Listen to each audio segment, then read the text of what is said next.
This is from the Pirates vs. Cthulhu Kickstarter, which is actually still live for a couple of days. Now, we've got a couple of references I have to choose. The one on the left is the more traditional, sort of burgundy pants, blue coat, that sort of thing. The image on the right, though, that was kind of interesting because you had the brown coat, the gold trim, and even the brown hat. So that might be a little more interesting than just the standard fare. Now I'm going to be showing these throughout the stream here as we go along. But yeah, these are files that I actually made myself, and these are files that you can get from that Kickstarter. And this is actually one of the, well, obviously one of the Cthulhu crew right here. A little fish stew, it's a Yar. And then we've got some pirates here, Yar. And you can see well-built supports. You can see I had no problems getting rid of those supports and getting this figure ready for painting.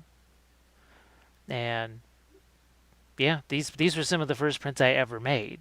So if someone who's never done it before and has pretty much no idea what the heck is going on can do it, then these must be fairly well designed. You can see, actually, I guess I think maybe this is the one I was thinking about painting because really interesting face there. I'll show you later on what kind of plans I've got for this. As we welcome in Beef in the Hole. How are you doing? Well, we finally meet in my stream here, which of course I wasn't able to do my proper text that I wanted to do because it just was like whatever. Now this is actually the first thing that I ever printed technically here. So this is the file that comes with the printer. Gee, how could you guess? And then I wasn't quite sure what was going to happen with these. Obviously, these are a wee bit more complex than that, but they worked out pretty well. I'm thinking, yeah, that's not too shabby.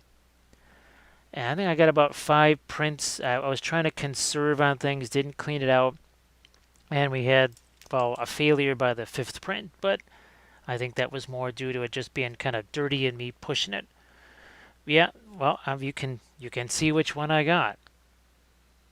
Right there. Actually, I've got 2 of them. I have this and an Ender 3, because if you check out this, let me see if I can do this in my own chat here. So I'm going to see if I can post a link to it. So that right there, that is the Kickstarter. And there is some terrain that goes with it and some ships, and there's all kinds of neat stuff, and that is what the Ender 3 is supposed to be for. Now, I just based this very simply here. Piece of bulletin board cork. Kept it as simple as possible so I could just get this started. Now, I am thinking, though, of doing some water using the same material that I used on this. We won't do a waterfall, or maybe we will. I don't know. But we're going to try some water effects, maybe. I think there'll be time.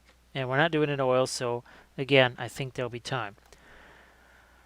Now, they pointed out to me that they made an effort to make this easy to print, but easy to release from all of the supports. It's at the requisite angle, as you can see. And yes, there's a lot of supports, but, I mean, again, this is the first time I've ever clipped anything off of supports. This is the first time I ever printed anything at all. And I even remember some of the slicing data on this, so this could be very fun. I'll try and print up some more of these tomorrow. I'm actually tempted to print up something like this in 54 or 72 mil. It kind of depends. I'm going to need some help on that because it's not oriented the right way on the plate for obvious reasons, because it was meant to be printed this size and not bigger. So sorry to be yapping at you for a while, but I just thought, why not? We're going to use mostly Pro Acryl again here, I think. That's what's sitting over on the palette here. I might introduce some Reaper colors here and there. Oh, and by the way, no, actually, I think it's this right here. This is my latest tutorial video, which I think, yeah, you already saw that, Beef, right? I'm pretty sure you did. I just posted it, yesterday? I just took one color Badger primer and I brushed it on the miniature because people have seen me doing something more like this. So with the airbrush, just using some lighter primers, and I think, oh, he does zenithal and all that. Sort of. it's really not the main focus of what I'm doing with the primer. It's just more convenient that way. You can see this one has much less of that. It's really, that is not my main goal with the primer, is to get shading. It's just to get primer on there. Since I don't get a chance to familiarize myself with figures, that is why I do that, to give me a little bit more of a hint of what's going on. So we just Steno-Res, brushed it on. I think it is the red-brown primer. Yes, it is. We got Numbskull in the house. Soak in warm water for a few seconds before you remove the support, and they come off super easy. Well, that I will try, because, well, no matter what, I got these three, and I'm hoping, because there's a character named Howl. He's a dwarf captain sort of thing. I'll try and print him tomorrow. He's about a 3-hour file. He's the one that bonked earlier today.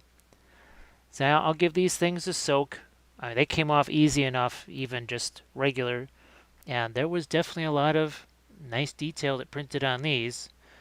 And again, for someone who's a complete and total novice, has no clue what he's doing, that's not too bad.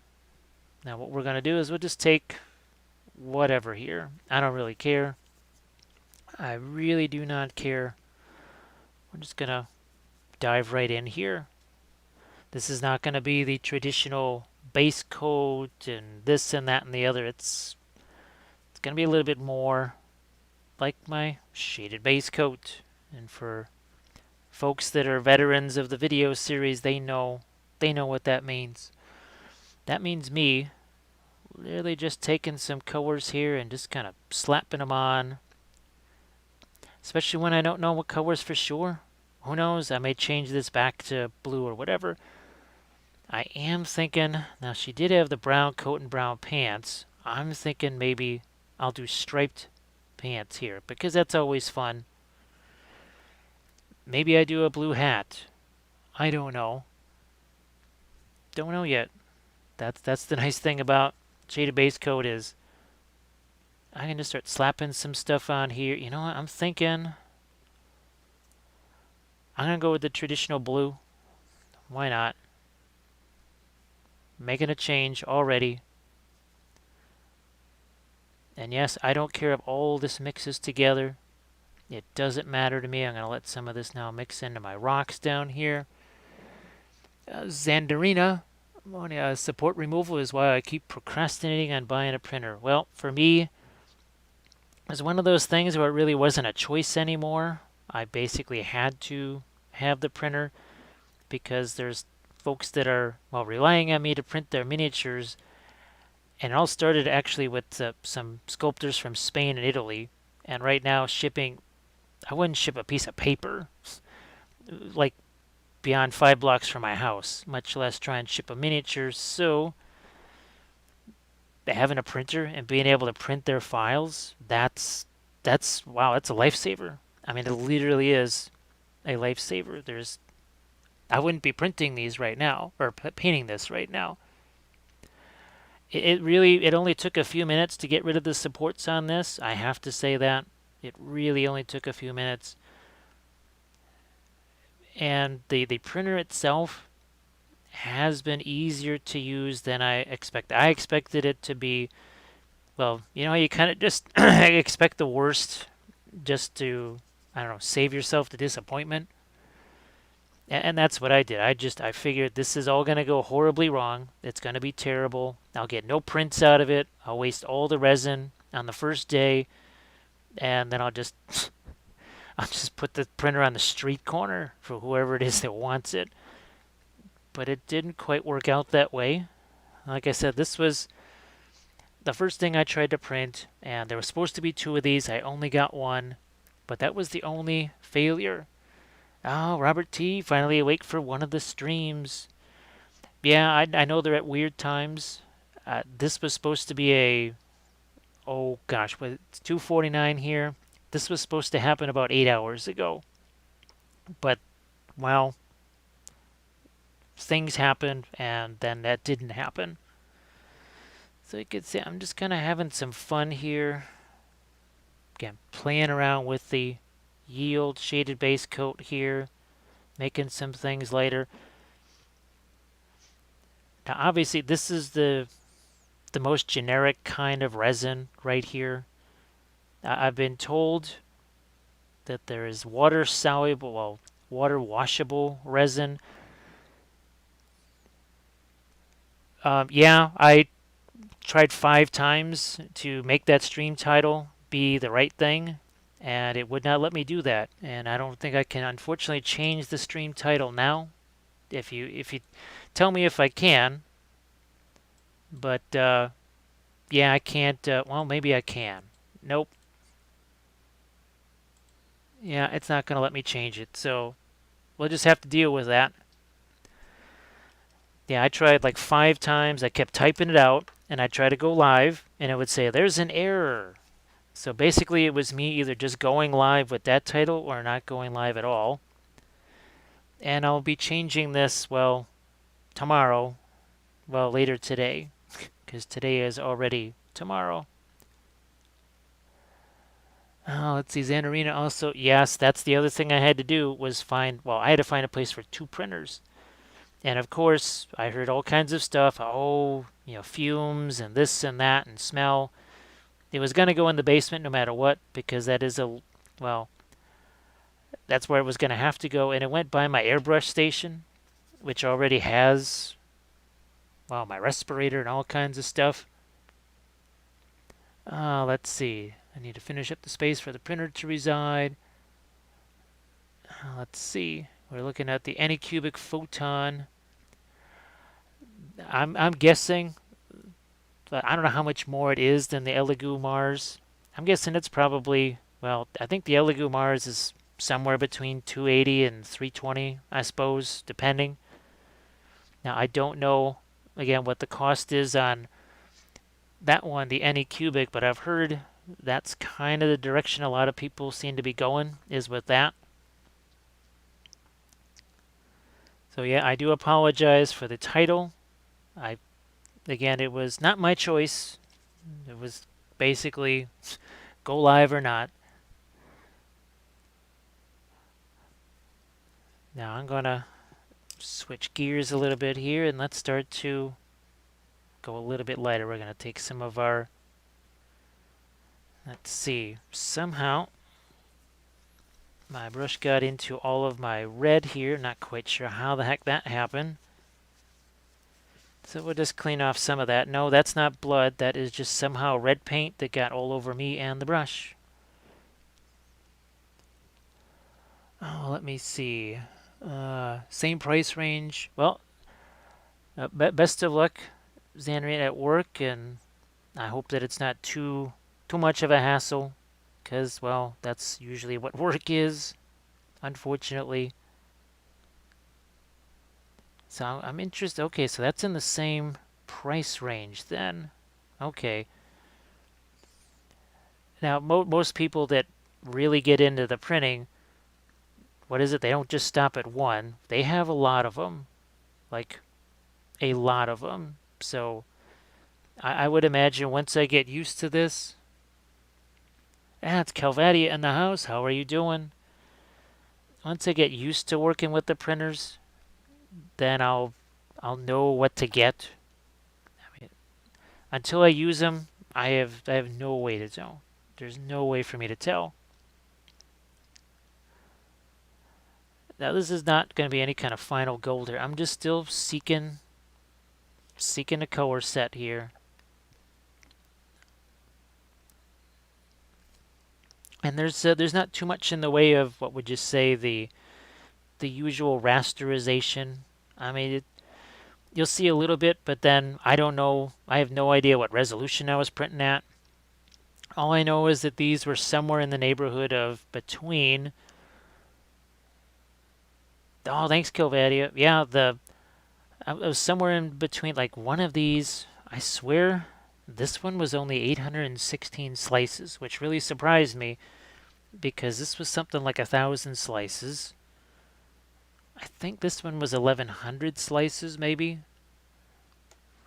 This one was only 800 and something, maybe even less. It was interesting. Some of these are more upright than others. Some of them have a wider footprint than others. And again, these are all from the Pirates versus Cthulhu Kickstarter. So again, I'm still working with this here. I'll see. I'm going to make the hat maybe a little bit more blue. I'm going to grab some blue liner and hit that. Okay. Go back to my little touch of skin tone over here. It's just burnt sienna, a little bit of off-white, that's all. Nothing fancy. I'm hoping to do one of these either again at this time tomorrow night or in the normal evening time. It kind of depends what's happening with Mike Disney and his Pictionary. If Kathy's watching Pictionary, that's a little too much bandwidth for me to be streaming at the same time. If not, maybe I'll give this a go. My other hope was to maybe do a stream on Friday evening, and that's in the regular time for those of us here in North America, as we welcome in someone not from North America. Lady B, how are you doing? Thank you so much for joining us. Now, this is a historic thing. These are the first miniatures I ever printed myself. And we got Fish Dude over here. The dwarf didn't print, but that was, I think, me being just a little bit too greedy as far as not cleaning out the vat. I try to get away with as many prints as I could because I only have so many gloves and so much rubbing alcohol. I think I'm going to give these boots more of a reddish brown look here. And this is just straight up flat primer here too. Numbskull, it really depends on the PC you use as well. Some PCs allow for higher resolution depending on the video graphics. Well, that's the interesting thing here, that the printer's not hooked up to the PC at all. Which, that was the other thing that kind of irritated me, because when I was moving things around and prepping things in the basement for that printer, I made sure that the computer was right there. Because I thought, okay. Then I got the printer, and it didn't come with any kind of a USB cable. Not the usual, VGA to USB, like a printer cable. I went, what the heck's going on here? All that was in the back of the thing was a USB port, so I actually wasted money buying a USB to USB cable, only to find out that no, you don't do that. It's like, okay, that's great. Lady B's got herself a collection of emotes there. And still, I have heard nothing about my emotes, so I have given up. I will not waste a single second now making more emotes. So, until it approves the ones that I've already done, I am not making any more, which makes me sad. So that's gonna be then okay. We could do. Maybe we'll give this some lighter here. Why not? Let's do. Okay, we'll just do this for right now. Again, it all might change. I had asked if there was any kind of, what would you say, concept art that they wanted me to follow. There's tons of neat terrain. I didn't even realize there was miniatures with this. I just saw ships, as in like 28 millimeter ships, or maybe this is 30 millimeter scale or 32. Let me see, Lady B 3D printing and Fenris Wolf. How are you doing? Let's see, doing well. Nursing that neck. Yeah. So how are you doing, Fenris Wolf? In case you didn't get to see earlier here, So these are the very first 3D prints that I've ever made myself. It's wild. And my next goal was to get something like this in at least 54 mil, if not 72 mil scale. And Ian told me, and again, here, let me, let's see. Oh, it's some kind of a meditation. Now let's do this. I'm going to put this again in the chat because it's already scrolled up a ways. That is the Kickstarter right there. So go check that out and you'll be able to see for yourself what's in there. I'm going to add some yellow here like you do somewhere. Boom. Just throw it there just to have that. All right. Skin tone wise, we'll just get a few little lights in here. Now actually what this reminds me of, let me just make sure I've got you a decent focus there. This actually reminds me a little bit of the Werner clock sculpts, and most people here probably won't remember. Actually, what is it? What is his? What is Werner clocks? Is he has his own free? Oh, what is his free something miniatures? Boy, it's been a long freaking time. It's driving me nuts that I can't remember the name of his miniature company. But anyways, the face it's a little bit bigger. It's got a little more space on it, which to me means open canvas.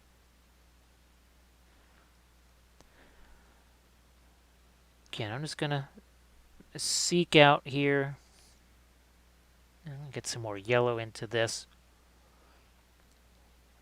Let's see. I know I had this happen before. It just takes a couple weeks. Oh, okay.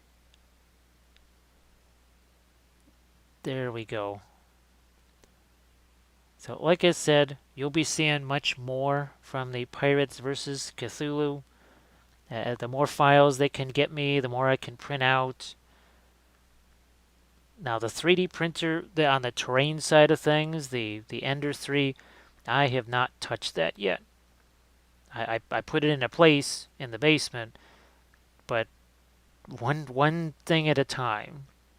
That's I don't need that many tasks all at the same time. Obviously, this means a host of different miniatures that really weren't possible before now are possible. So I'm looking forward to that. So I'm just throwing out some gold. You know, that might actually, maybe that'll be, maybe the interior of that'll be red or something. We shall see. I am, however, thinking about chucking on doing some stripes here just to see how that looks. If I like it, they stay. If I don't, they're gone. James has an Instagram account. Yes,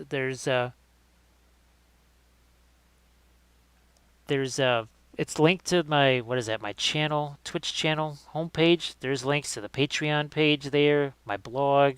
Basically everything that's pertinent is already linked to my Twitch channel there. Now let's see if do we like this or not. Now I'm going to throw my glazes over the top of this as well. I'm using actually the sable because I don't mind if the bristles change shape a little bit. Let's see, are you colorblind? Not me and rude. Oh, Valendar the Red. Hey, Valendar. Yeah, that's what this was this earlier today. And there we go. And Fish Jude here. Now, technically, this was the first thing that ever came out of the printer.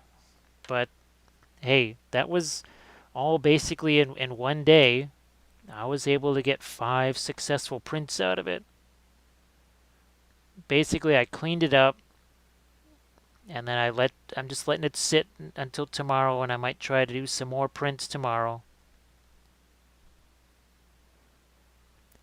I just have to, well, I don't want to use up all the tiny bit of resin that I've got, the tiny bit of alcohol that I've got left, and like the 3, no, actually I think I'm down to 1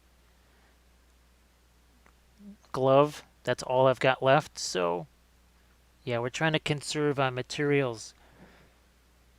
Oh, Fenris is playing with oils on some Guild Ball minis. Oh, lots to learn. It's going to depend, Calvadia. Now, these are smaller, and they each took somewhere around between 3 to 4 hours to print. I think that's probably a normal thing for miniatures of this size. Now, it doesn't necessarily matter just how complex the figure is. I think it's more the size and the orientation. Like this actually had fewer slices, but because it was broader this way than this one actually took longer to print. And Cuspus in the house, yeah, there's usually a learning curve and a bunch of those layer lines. Well, now fortunately, the person that made these, and again, the link is already kind of jumped up the chat now, but he said he made these to be as easy to print as possible. And of course, the person who sent me the files, they did not get the message that I didn't know how to slice things. I knew that was a thing, but I had no idea how to do it. So I had to download the Chitterbox software and slice them myself. So my brain is definitely, it has been taxed way more than I was hoping that it would be this particular week already. Let's see, never mess with resin with only one glove. Well, I'm using the gloves that came with the thing, and I'm only touching it with one hand, literally. So I've gotten no resin on my hands because you would see some scarring if I did. With the resin printer, the volume of the print actually has nothing to do with the time. You can cram a bed full of figures and it'll take the same amount of time as the singlets. So it has more to do with the slices.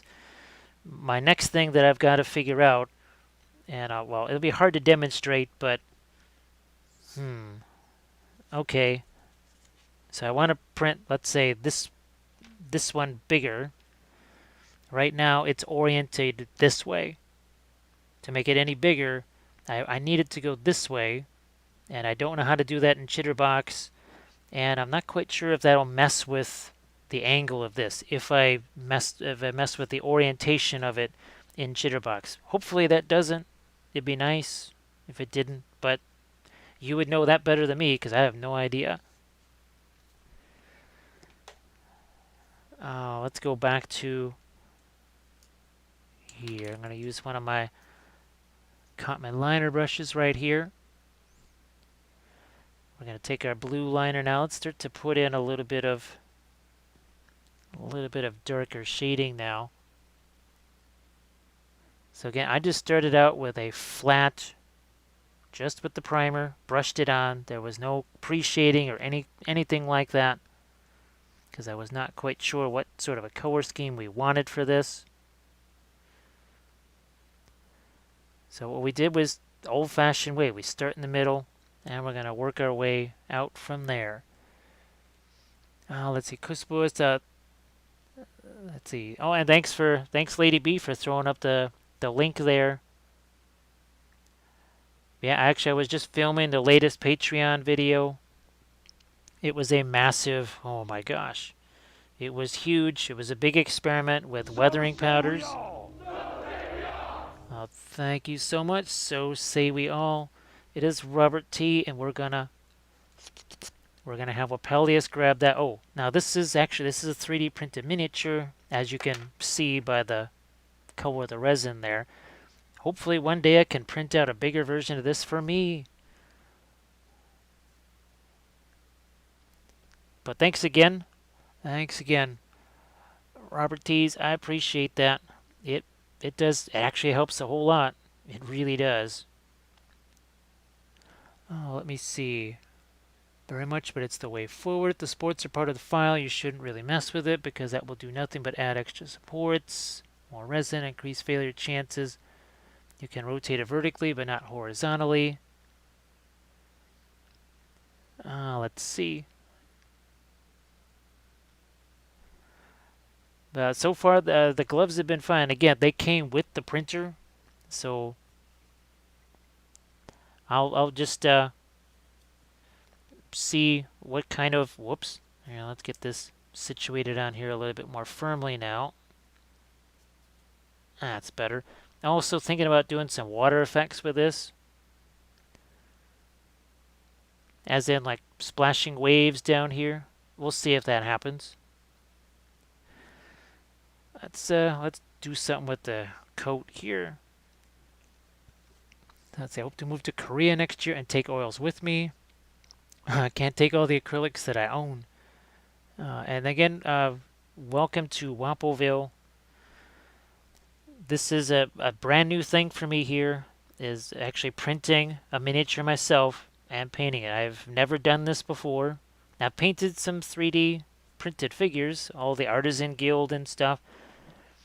But as far as me, yeah, printing a figure and then painting it myself, this is a whole new experience. I've been looking forward to this for months, actually. Good grief, I think it took me 4 weeks just to get the stupid alcohol to use. Let's see, does Kathy have a mini for herself? She's actually painting up a spell blade now. She has it based, and she's going to be painting this up, so we'll see what she does with it. Oh, thanks, Robert T. That's, oh, here he is. I just, boy, this was so much fun to paint in the oils, so relaxing. And it's just hilarious. I have put no sealer on this or anything. You can see it's not shiny or whatever. It was dry within 24 hours. Let me see. I get nitro gloves from the local Lowe's, cheaper, boxes 100 at a time. Oh, thanks, Robert T. I kind of have a soft spot for blue, so yeah, it's not a surprise that I went the way of the blue.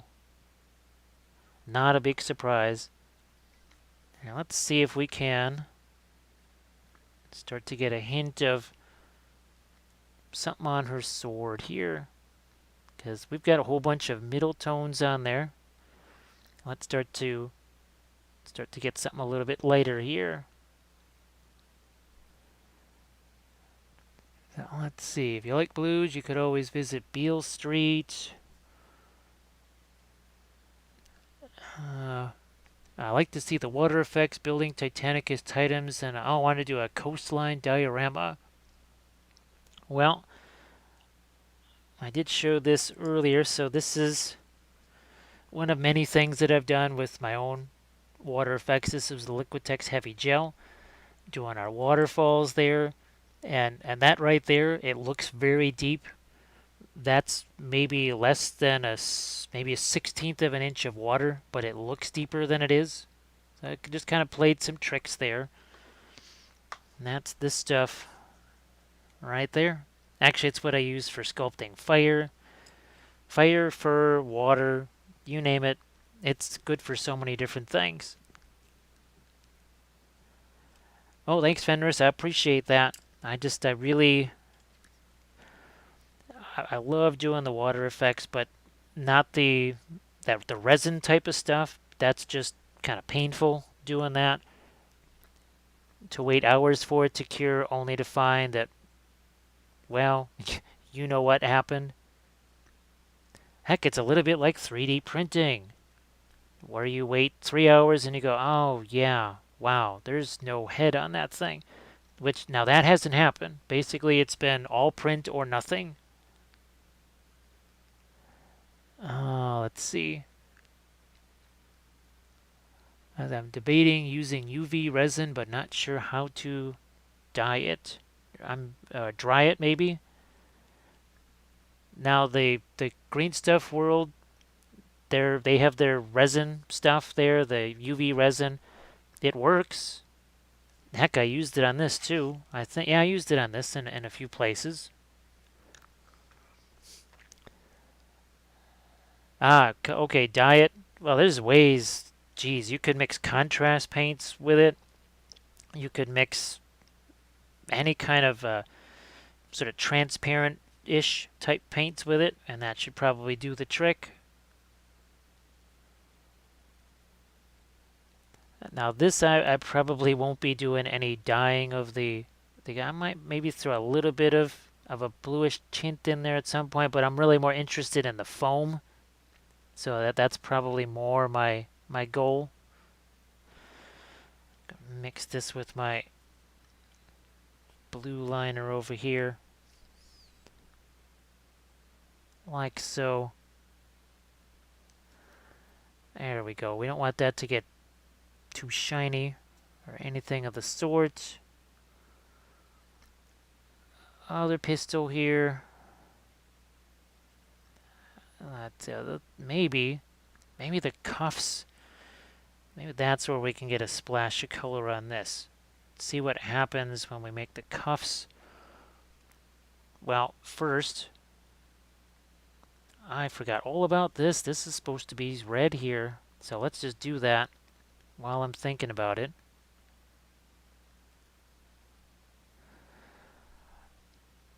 Then I'm going to maybe make the interior of this coat some kind of a darker red here. So we'll go with that. We'll try that idea. And it'll either be... I just have to figure out these cuffs. No, I'm going to go with the... I'm going to go with the... Let's just do a bunch of red here, and then we'll subtract. We'll subtract away from that. Let's see. I suppose pour it onto the sealed base, mix the color into the resin, hit it with the UV. Well, Green Stuff World, I think they make actually some colors. I know there's sort of a greenish one that's supposed to be kind of like a Nurgle whatever. They make that. I think they make a blue one too. Of course, you're sort of stuck with the color they want. To me, that's why I like my... That's what I love about this, because I've made fountains with it. Oh, yeah. Let me see if I can find my... Where are you? I've made icicles with it. We'll just use this. So you can see there's some icicles here hanging up. That's that same water effect stuff. Well, it's heavy gloss gel. Not necessarily supposed to be water effects, but hey, that's how I use it. And that's the story I'm sticking to. Gonna get some more lighter tones on her shirt here.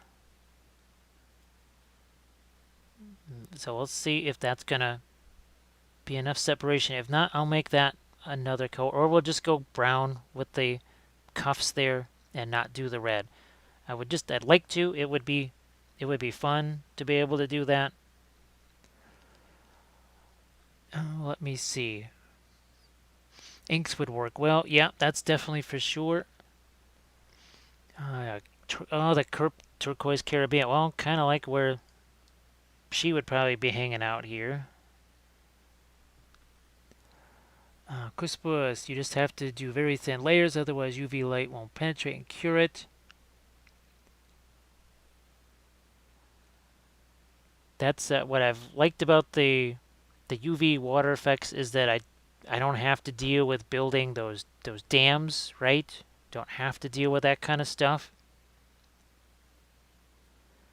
because you can sort of control it, pour it, and then just boom, hit it with that UV light straight away.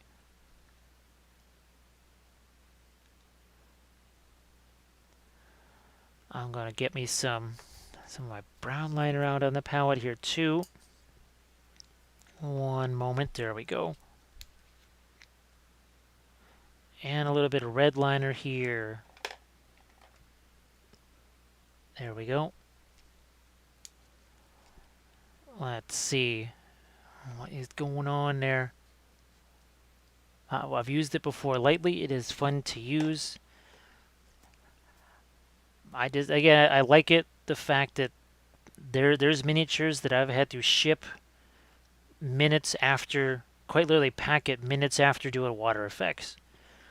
And it was really sweet, I gotta tell you, to be able to sit there and do water effects. 5 minutes later, wrap it all up and ship it off. instead of hours and hours of waiting, hoping for the water effects to cure and hoping that it went the way it was supposed to. The other thing I've found is that it kind of goes a long way, which is nice. It's sort of like the crushed glass that you think, oh my gosh, this little container is going to be gone in 5 minutes. And then you find out, no, it'll last you much longer than that. So here, let's do this as a darker, yeah, we'll make the collars, or the sleeves here, the cuffs, we'll do those in that red liner. That knocks those down a bit. Let's see, can I use the heavy gloss gel with snow effects to make Icy Snow? That is part of what happened here. So you can see we mixed the mud. Now this was me mixing the mud with the snow effects. Now what I have done, gosh, do I have the Valhallan Blizzard here? Let me see, I might have it. Aha! So I have mixed, and you might see this, again, I'm hoping to get to the water effects. This mixed with this makes the foam. So see that foam right there? That's not paint. Usually, what do? You take white paint or something like that and stick it in your water. Well, that is the foam right there. And I am thinking that mixing this with the Valhalla Blizzard, this might actually get you melted snow. So that's something I'm going to experiment with. We'll see. We'll see if that works. I have no idea. I really don't. Now this is where my brown liner is going to come into play here. There's a little bit of a glaze over the trousers now. Get a little bit of a different approach than what you typically see. This is more that classic shaded base coat. It was, well, until I filmed the gigantic weathering video today, it was the last Patreon video that I did, because so many people, again, they just kept asking and asking about zenithal priming, and do you do this? It looks like you do. And I basically tried to show that, well, no, that's really not what I'm doing. It looks that way, but it's actually not that way. Let's see, how would you use it to make cracked ice? Basically, to do the cracked ice, you would, now here's the thing. I wonder what would happen if you mixed crackle paint with it. I haven't tried that. I could give that a shot. The only thing that you could really do is paint it on something like a piece of saran wrap or something that's not going to stick to. Really thick. Let it cure until it's completely solid. And then just chop it up into pieces of ice. I can give that a try. I can just take some of it, put it out on a thing, let it cure for a couple of days, and try it. If it works, well then yay. If it doesn't work, it's like, whatever. The other thing I saw, it was Luke's APS. He was doing a tutorial on ice and that sort of thing, and he used obviously the pourable resin, and he poured it on a separate thing, let it cure, let it harden. It was maybe 1/4 of an inch thick tops, maybe more like 1/8 of an inch thick, and he broke it up and he put it on top of his regular water effects. At some point I want to give that a try too. So yeah, it's starting to emerge a little bit here. I'm going to let's get some rosiness on the cheeks here a little bit. Just cause. And actually, let's see, I don't know if this is Anne Bonny or Captain Milligrew or Kate Milligrew, whatever. I don't know which one is which. I apologize, I don't know. I never know when miniature companies give things names. That is the last thing that's ever on my mind. That's pretty much the first thing that I forget or just don't see is the names that they're supposed to have. I don't know, maybe we give her a little bit more of a swarthy skin too. But I am going to throw a little bit of my clear blue out here. Actually, I should put that on the palette itself. Ooh, we'll just go up here with it. There we go. And I'm going to mix that with my ultramarine here. There we go. Let's do something on her hat. I don't want it to be too much of a daylight blue here, so that's what some of the ultramarine blue is supposed to do, is tone that down just a touch. Yeah, I think it gets it away from being more of a black hat and something to look a little bit more blue here. Do something like this, and I'll have to try and actually cast some kind of a shadow on her head too, I suppose. Oh, let me see. Cuspos Valendar, I've seen people get really nice results from taking clear fiberglass sheets, smash it up, and then paint under it. Actually, what's hilarious, actually, if you go to the blog and you look at my Monte Cassino project, that is where, on accident, it was quite by accident, I was using some plaster on my Monte Cassino project, and at a certain point, it just obviously dried in the little plastic container that I was using. And I noticed that when it fractured, it looked an awful lot like rubble. So then the entire rest of the Monte Cassino project, I intentionally would make basically a little thin layer of plaster, somewhere between 1/4 inch to 1/8 inch thick, let it cure, and then set it down on the diorama and break it where needed. And it actually looked like a wall had just fallen over, instead of, oh look, somebody just placed pieces of broken whatever very carefully, or not very carefully, as the case might be. I'm going to get a little bit of blue on that. So see how that really toned down the stripes on the pants? That was just one quick little glaze right there. That's all it took. Now let's get some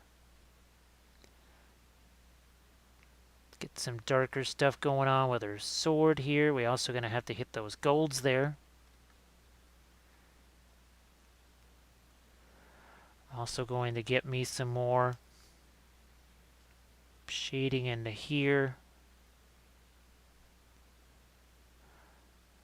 And then we will go lighter as well. Again, we're thinking that reference that you see on the lower right hand corner for now. That's the reference that I'm looking at, as opposed to that kind of traditional blue. So I think I'll go with the darker red collars there, or whatever you would want to call those. Let's see if I can get some a touch of that red liner in there. Start to lighten up some parts of the boots here.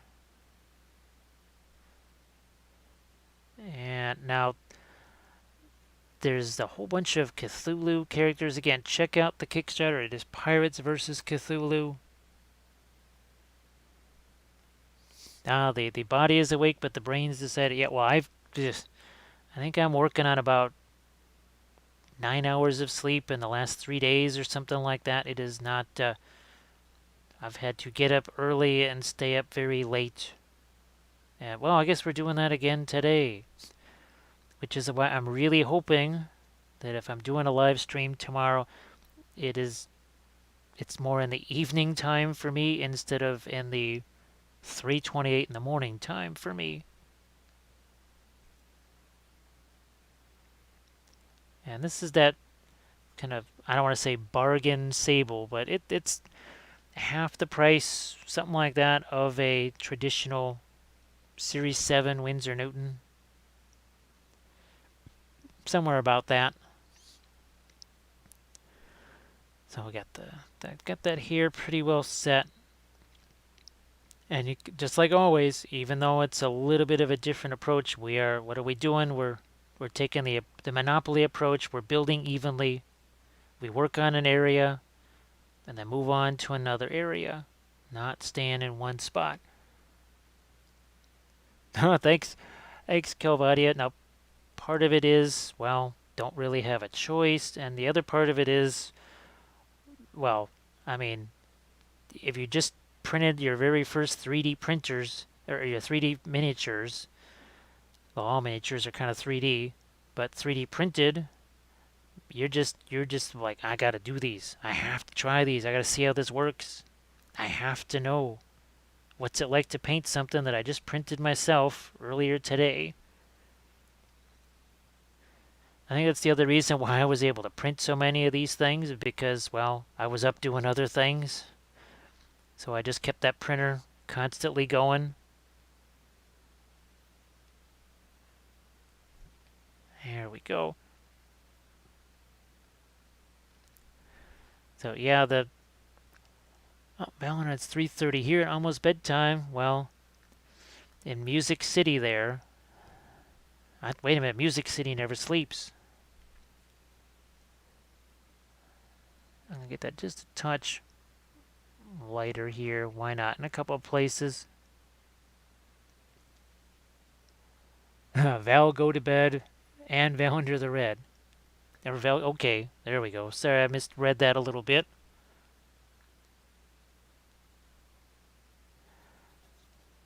I don't know how much lighter we're gonna go with this. I'm also going to utilize ye old finger blending process just cause I can.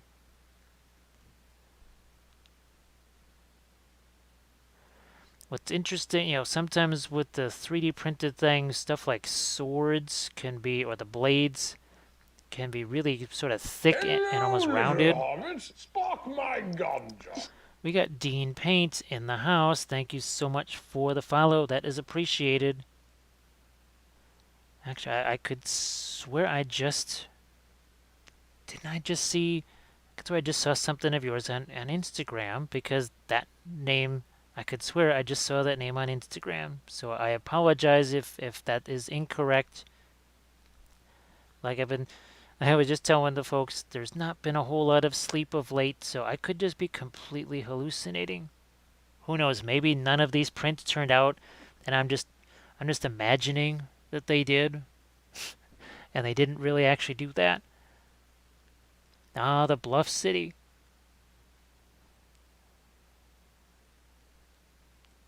Yeah, let's on this little fire lock over here. Let's get some lighter stuff going on here too, on the end of the muzzle of that pistol. Just to start to bring out a few things. That's probably going to have to be, well, maybe it's not always gold there. Everything that glitters is not always gold, right? But we are going to get some orange over here. And here. And in a few other spots. Let's go even a little bit here. Is this going to be my Series 7? I'm just going to make sure this is the right Series 7. Let's see if we can't get some lighter things. No, actually, let's do some dark around the eyes. Here, I'm going to take my red liner here.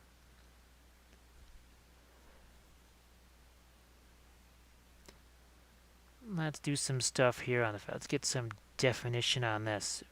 And who knows? Yeah, I'm thinking I'll still stick with the lighter red here. Why not?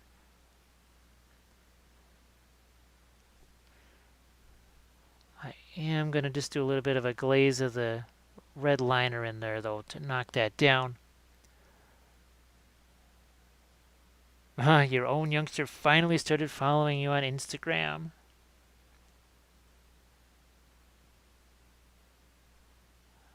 There we go.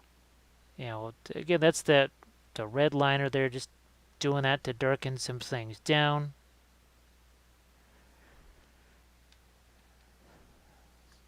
Let's see what we can do on this side of the hair over here.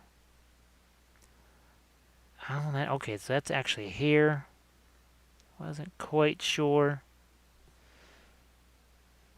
Again, a little bit of a glaze here. Let that get a touch darker.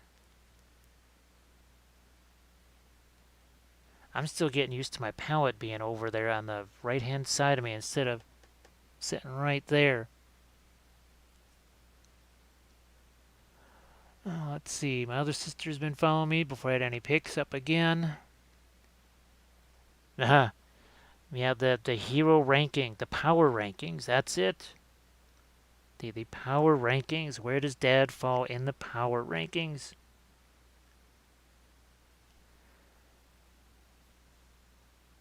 And how far do you fall? I guess that's the next question.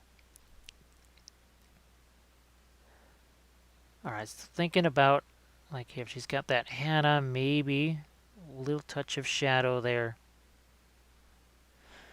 Now let's start to work in some lighter skin tones and then go in between those.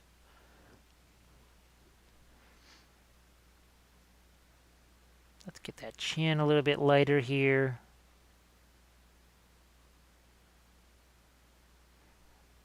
Top of the cheek. These faces really do remind me of the Warner Clock Freebooter miniatures. Bam! I finally freaking remembered. Freebooter miniatures. That's Werner Clock's it. That's his own miniature company there. He used to sculpt a lot of things for Reaper miniatures back in the day. She's 30 now. Dad has been her number 4 and her mom number 2.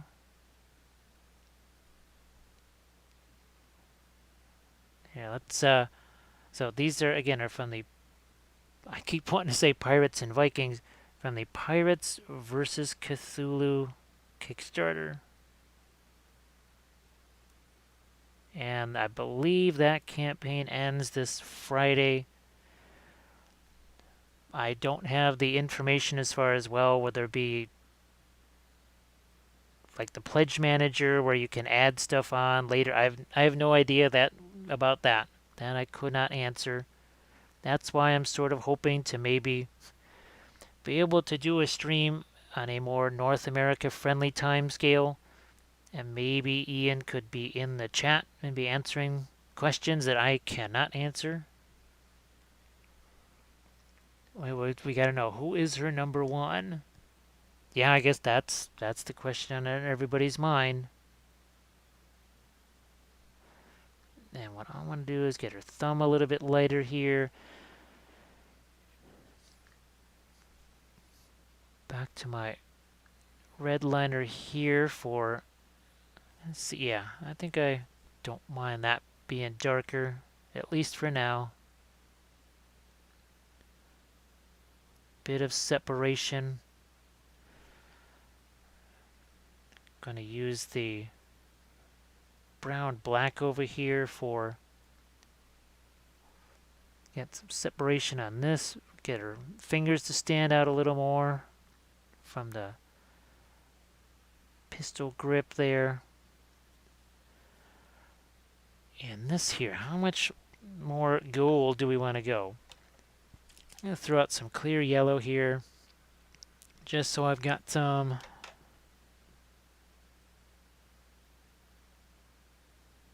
Here, let's see just how light we want these things to go. I'm also going to adjust my brightness, which, yeah, I can pump that up a little bit there.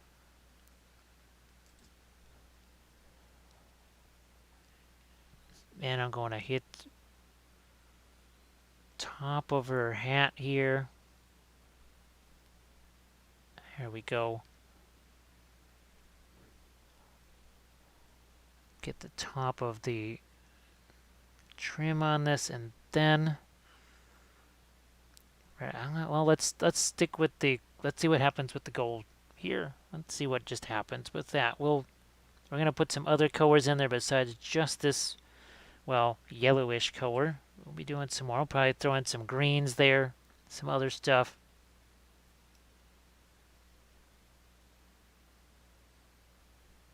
okay.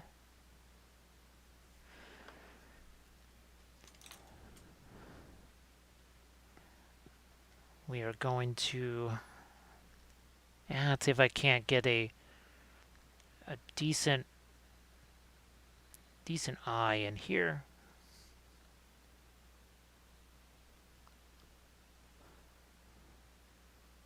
And unfortunately, her pistol is sort of in the way, so I've got to work my way around that.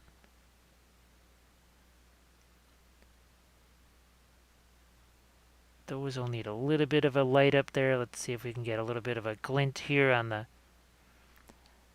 end of the barrel. Let's see, someone who was groundbreaking in some aspect of her field.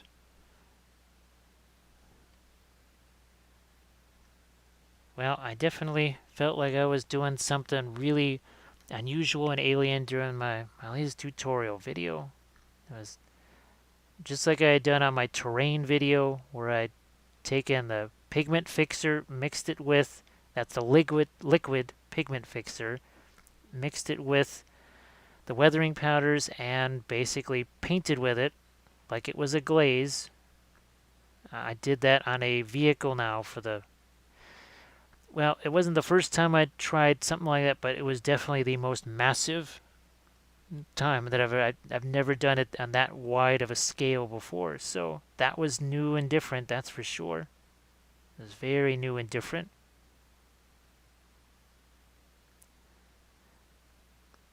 Oh yeah, now do I have those sitting out here where I can easily get to them? Aha. These I'm going to be using on some of the pirates here. So see these are from Green Stuff World, these glass jars here. I'm going to give some of those a shot. You can I might even throw one of those on here. It depends again how much time I've got. I don't know. But for sure on this one, you can bet I'm going to have a base for this. It's got a whole bunch of those. Well, good night, Valandar. Have a good rest. That's very tempting. Sleep is so, boy, that really does sound good. But that's a ways off, unfortunately. So now we're just gonna start to work some lighter tones into the face, and then we'll go back and do some mid-tones. And we're gonna also do some more of our reds here to get some pinks into that, like you do. And we obviously don't want her to have the dark red lips there, so we're going to start working on those type of details too. I can actually not be hustling around through this one because, well, it is the only one I'll be working on tonight, which is really, really rare. Robert T. asks, what's the largest scale that I've painted before? Well, in terms of miniatures, well, non-busts. I guess we'll use that. In terms of non-busts, it would be things like, oh, here we go. So 72 mil. Actually, this is a 3D printed figure right here, and I painted this. This is actually up on the YouTube channel now. This video here, we painted it. Oh, look at this. Look at this. I'm just going to welcome the Raiders here. I didn't even, geez. Didn't even get to see Drax doing his stream tonight. But we'll welcome in the Raiders. And now, before well, let's see. I'll show you something real quick over here. This is one of the largest physical things I've ever had to paint. Here, let me find that for you. Where's my... this is it. Boom. That thing weighed about 35 pounds right there. So it felt like 5,000 pounds by the time I was done with it. Thanks for the raid, Drax. So here I'll show you some of the prints. So that's what they looked like, and the supports came off easy enough. And Valandar was just, actually a couple folks were suggesting hit these with some warm water and the sports pop off a little bit easier. So this is from the Pirates versus Cthulhu Kickstarter. So there's one of the fish dudes there. This lady's having a little bit of a little drinky drink there. So we're going to be making a base for tomorrow using some of these jars here. And this is when I like to scale up to a maybe 54 mil scale as we welcome in Rumble 2. So yeah, there's typical things. So here, these are the typical things obviously that I'm painting. The infantry sized figures like this. But then we get into bigger stuff here. There's me. That's another 72 mil. Obviously more 28 mil type stuff here, and even crazy things like these. So basically, if it's a miniature, if it's paintable, it gets painted. Tons of dragons, more dragons. I've lost track of how many dragons that I've painted. So we'll just go back to our pirate here, Yar. So again, this is from the pirate. I keep wanting to say Pirates and Vikings, but Pirates versus Cthulhu Kickstarter. And that's going to be live until, I believe, Friday. And then I don't know about the pledge manager and that sort of stuff. How, if that's going to be open again and you can add on to it later and that sort of thing, I don't know. I'm going to bring out some of the stripes here a little bit more. Just a touch. I have to say though, Drax, it was pretty... Oh, actually, now, did you get to finish off with the epoxy sculpt, Venom and Spidey? Because that was kind of painful to be seeing the epoxy sculpt going all its own way like that. Hopefully that all worked out good. And just again getting some of these lighter here. Yeah, it's 99% assembled. What was the other thing too? Oh, the freehand on the back of Venom. Was that able to be worked out too, or was that just still kind of a major pain in the you know what? Because I'm sure at this point the oils could be dry, but I'm guessing they're probably still wet. Yeah, I'm just hitting that. A little bit of a stripiness there. Now we are going to go back in here and get some lighter browns in here, I think. I want them to be gold, but I need that to be a lighter brown. I'm actually going to use this green here. That's what I'm going to do. I'm going to use that and see how that goes. More of a grayish brown, somewhat. Oh, I need to do the rest of the blues first. Okay. Yeah, Valendar, he went, I think he went to sleep a few minutes ago. At least that's what he said he was doing. We're going to keep working in our lights here. So for the folks that didn't get to see it in the beginning, this one was just primed a flat reddish brown. I didn't do any kind of pre-shading with the airbrush or anything like that. I just kept it very flat. And we worked in a bunch of mid-tones. Then we got a little bit lighter. Then we did some glazing, some shading to make it darker. And now we're not just doing mid-tones. We're trying to really settle on our colors. Because I had no idea what colors I wanted to do on this. You can see the picture on the left-hand side down in the corner. That's your traditional sort of blue coat there. When I looked through some references on my own, I saw that one with the brown coat and the gold trim, and that just, I don't know, it seemed a little bit different than what you normally see. And I thought, well, I will give that one a try, see how that goes. I wasn't quite sure what I wanted to do with the pants. I think in that picture the character is wearing red pants. I just went with the stripe there, just cause right now she has sort of these darker red cuffs. That might change. It's another reason why we do the shaded base coat, so that we can make changes and not have to worry about, well, gee, I got 5 hours invested in painting this here. We got Godzilla in the house. How are you doing? Now, I don't know if you got to see just a second ago, I was holding up my very first 3D prints that I've ever made. And that's what this lady is right here. So she's one of these 3D prints. And I really enjoyed I thought I was going to hate it completely, the printing process. Now, it all depends.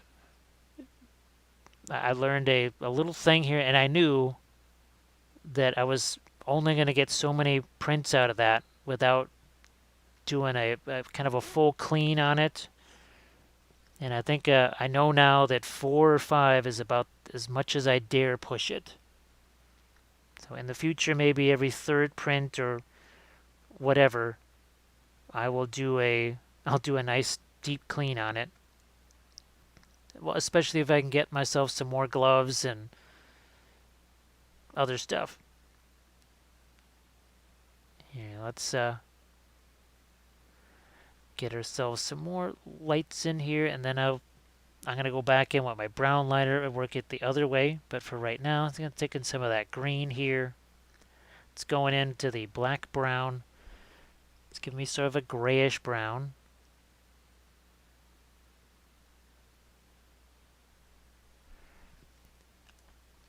And I'm just trying to emphasize, okay, where are my lighter points going to be? And then I can do some fun things in the middle tones, maybe work some purples in there. Gonna have to do the same thing on the hair. I see we still got actually some of the collar from the other side, so I'm gonna have to go back and hit that again too. Oh, let's see.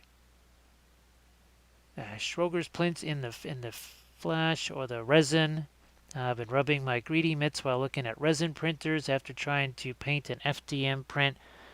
Now I have one of those type of printers too, but I am not touching that. That's not getting touched for a while. Figuring out this one this week was more than enough as far as learning new technology. Now, of course, the main reason why I got those, well, the FDM printer was to print the Pirates and versus Cthulhu terrain, and also the Viking terrain, all from Ian. But we wanted to have some of the miniatures painted, and well, that's what I'm doing. And he was very patient with me, trying to guide me through the whole process of getting the thing going. They did well. They eventually furnished me with sliced files. The first one I had to slice myself, which was interesting because I didn't know what software to use. Someone told me the Chitterbox, so I downloaded that. Now let's get some reflected light here on her sword. I'm also going to try and do some water effects on here. That will happen later, because once those go on there, it's going to be a little bit difficult to be able to paint things without destroying stuff. So let's see. Dean has an Eligumar. I keep wanting to call it Eglu all the time. Well, yep, that is. You can see that's what I was using. That is the very first thing that I ever printed. Yeah, terrain works with FDM 28 mil. I had to do so much to the surface to get it smooth enough to paint. Well, actually, if you go to the YouTube channel, I've got two public ones, one Patreon. No, actually, they're all public right now, actually. And that was me painting some FDM printed terrain where you can clearly see the striations in it. I mean, you can really see them. There's kind of ways to work around that sort of thing. I tried to sand it down, and I realized early on that was a lost cause. That was not going to work. That was a complete waste of time trying to sand that stuff off. Now I've got some scattered terrain pieces that I'll maybe also be painting on a stream too. Alright, it's starting to get a little bit of our backlight. Now the hair here, let's get some orange out here. This is the Pro Acryl, and it's orange. That is one of my favorite things about the Pro Acryls is that it's just there is no crazy name. There's just a name, and that's it. Nothing else.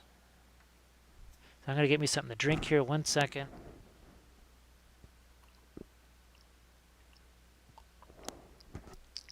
Now there is. Oh, I have no idea if it's actually out on the market yet. But Ken was making from Badger. He was making Stynylrez primer that was designed to fill in, well, not horrible rasterization, but some of it. So that might give you some help there too. If that, I don't know if it's available right now. I think he was going to be premiering that, well, at this year's conventions, and we all know how that went. So we'll see. I've asked him about it. I have not seen it here yet, so I can't tell you for sure if that product actually exists or not. But it's certainly one that I'd be interested in. It's supposed to not fill in the details, but it's supposed to fill in those striations so that you don't have to go through what you went through. Now let's see, Numbskill's talking about the acetone bath to try and smooth those out. It's a Godzilla Orange, you glad I didn't give this a weird name, Orange. Well, I don't know if you ever knew about the legendary story of the Fry Slayer flesh. That's the stupid contrast paint, and that was well last year in mid-June when I first started using the contrast paints, and I had no idea. It looked like in the middle of a live stream, it looked like it said Fry Slayer flesh. So for 3 hours while I'm doing it, I said Fry Slayer flesh, and boy, people were really they were getting their undies in a bunch about that being mispronounced, which only deepened my hatred for names other than just like red brown. Of course, I still claim ownership of red green, although Kathy says she claims that and magenta green. No matter what, yellow blue is mine. The entire range of yellow blue, that is mine. I claim ownership of that. Speaking of yellow blue, let's make some. Yellow and blue. Now we got ourselves some kind of a green here. We're going to put this in a couple places on our sword blade here. Yeah, we're going to put a little bit of green on that hat, even though it's a blue hat. We're even going to throw some green here into our boots. I've been waiting to do this for quite a while. It's not going to look like green. It's just going to read as another type of brown. Get some more of that here. Yes, indeed, it's like Christmas. We got red and brown mixing together. Or red and green, sorry. So we'll throw a little bit of green here on that coat too, because there's going to be water splashing here. Shouldn't we be reflecting maybe a little bit of that? Maybe. Actually, I should probably give her green eyes. Never actually really done that. Oh, Crocodile, how are you doing? Also, in addition to Drax and Valendar and everybody else, be sure to give Crocodile a follow. So I'm having a blast here because this is the very first, and let's see, I think this was my first print. I'm thinking this was the first miniature I printed, then I did this one, then I did this one, and then I did Fish Dude over here. So this is me having fun on the very first 3D printed figures I've ever done. So this is really cool being able to do this. Get me some more of this green here. Let's see. Doing all right. Oh, yeah, Fenris, but these, I was really surprised at these. I just thought, okay, well, yeah, you've got the Artisan Guild and some of the other kind of sort of well-known things. I thought, okay, yeah, these will be very kind of clunky, whatever. And then I saw them and I went, no, they're not. And he was not joking when he told me that he tried really, really hard as I'm adding some green in here, that these would be easy to print, that the supports would be in good places, that you, let's put it this, they would be failure resistant for the most part. Well, again, I think for me, the reason that last print failed was me being greedy and not cleaning out the printer as much as I probably should have. I'm also going to get some green into this there. Let's have a little bit of green right there.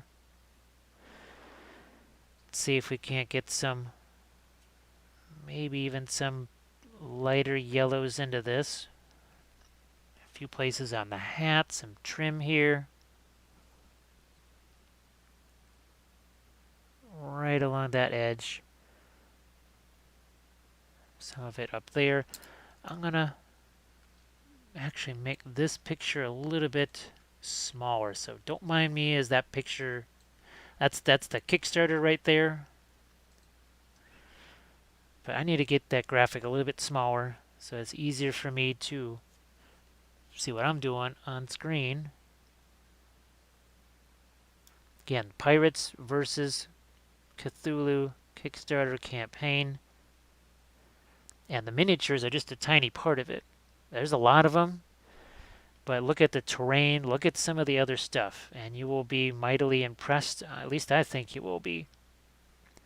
We got Danny M in the house. How are you doing?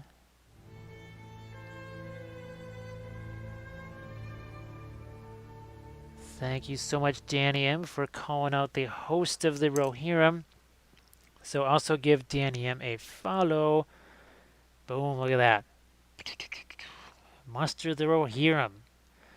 You know what? There's actually a European sculptor that does 3D sculpts of, or STL files of kind of Lord of the Rings themed miniatures. And some of the ones that GW just, well, doesn't make anymore. So that's another reason why I'm really, really excited about the possibility of printing my own stuff. Let's see. I find the Titan Forge printable. Okay, so I'll have to remember that. I'll have to remember. I think I've heard that name before. Sorry about that. Let's see. 3D Printing Pro sets up the supports for Artisan Guild. Well, that must be Greg.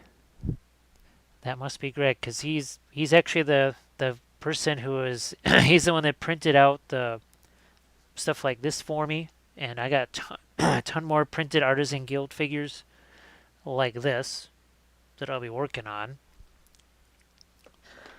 So I'm actually gonna, don't mind me while I grab a cough drop over here. It's the only way my voice is gonna keep going here, because I was filming a tutorial for several hours today. So this is just kind of on top of the tutorial filming. Get a little bit more of my orange in here while I can. Work a little bit of it into here. Down here. Actually mix some green in with that orange. I'm also going to get some darker shading on my rocks here too in a little bit.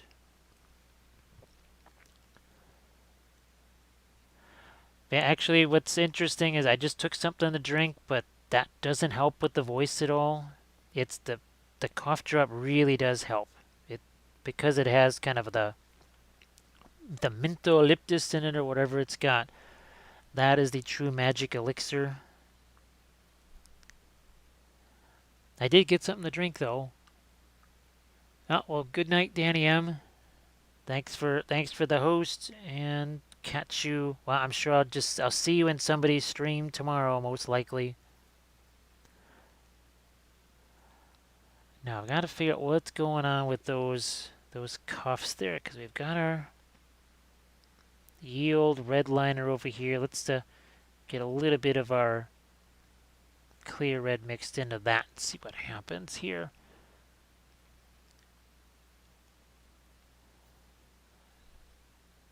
There we go. And I'm going to leave this, have the sleeve, let that be slightly lighter too.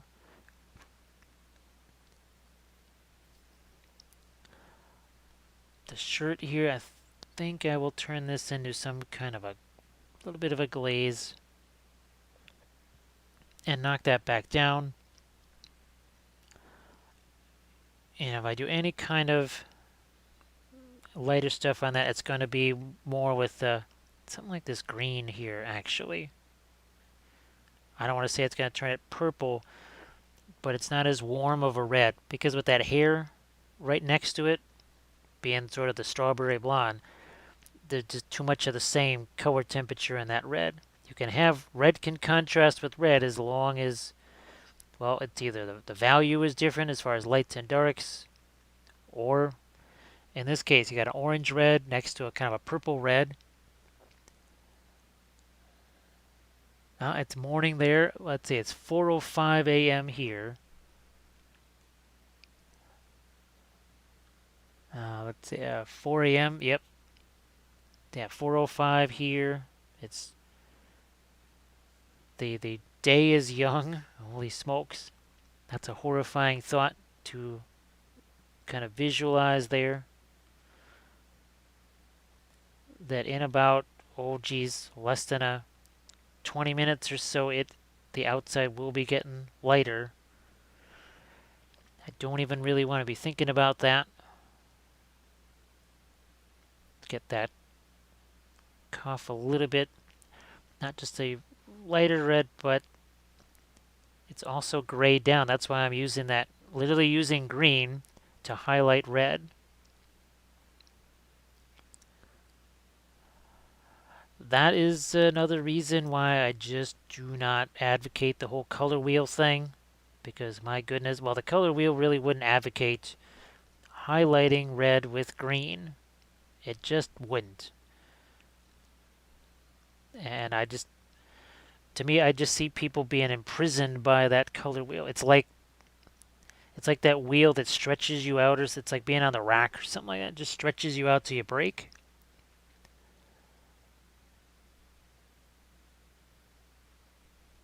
Now, this is my work, actually. This is what I do.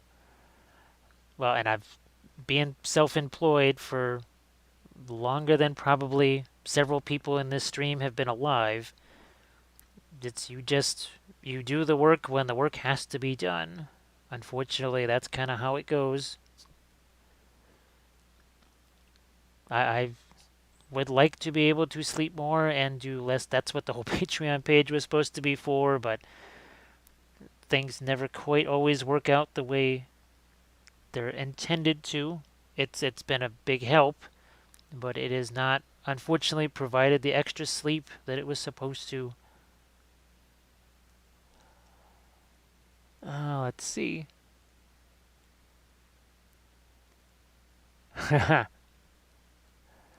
Let's see. Never thought of that. Yeah, this is basically a.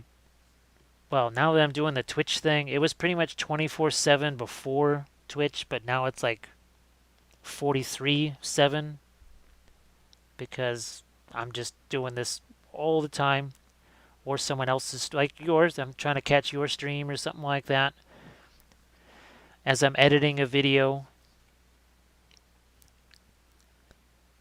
So basically, we started painting miniatures in 2001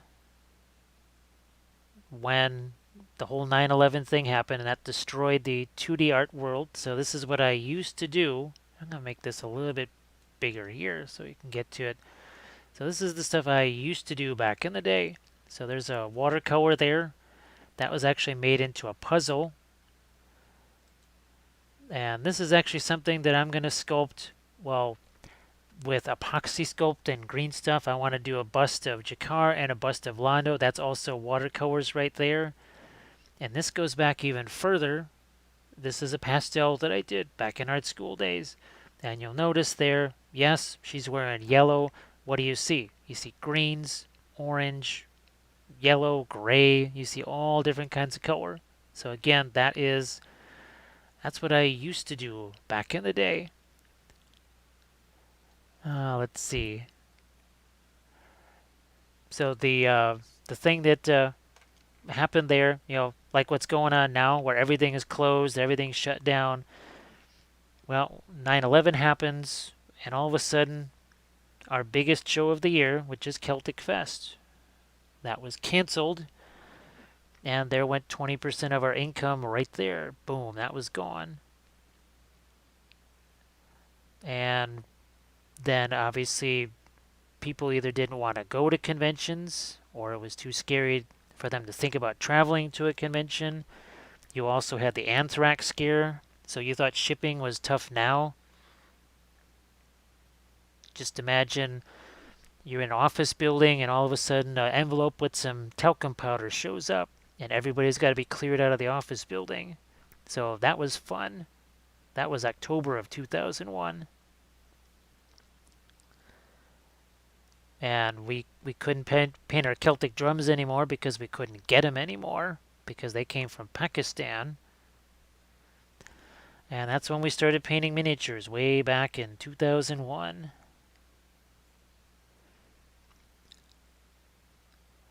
Let's see. Oh, we got Carlos in the house. How are you doing? How are you doing? This is a little bit different here. I don't know if you got a chance to see. These are the very first 3D prints that I've ever made myself. And this here is one of them. This is from the Pirates vs. Cthulhu Kickstarter campaign, which is still live. It's still live till Friday. I don't know what time on Friday. There's so many Kickstarters and stuff like that going on. I'm always lost. I guess Big Child Creatives has one going on now with some kind of Arthurian themed miniatures.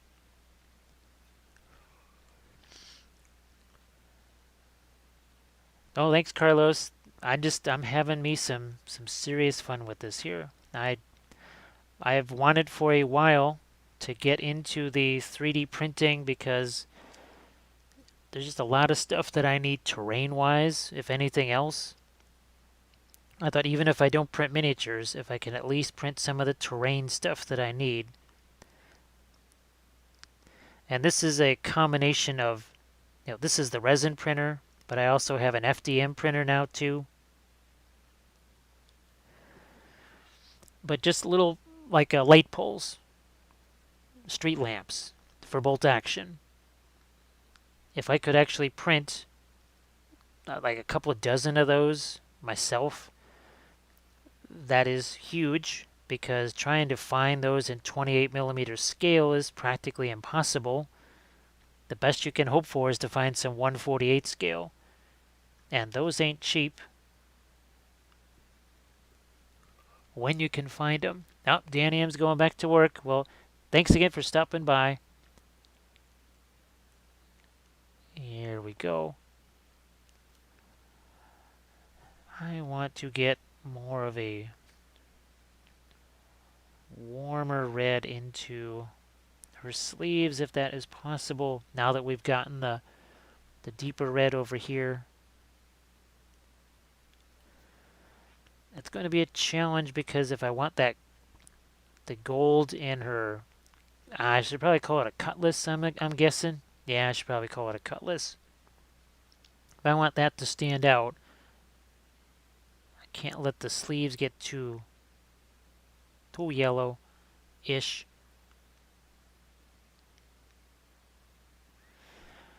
Let's do some gold here on these buttons. I was thinking more of just a metal there, but no, let's make that more goldish.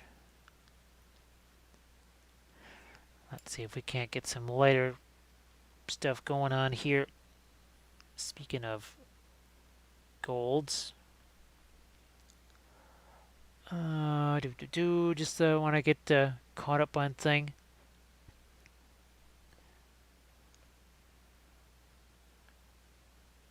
here. So when we first started, oh, Godzilla has a question. So working remotely on the main screen with the dulcet tones of moi in my ear and the stream on the second monitor.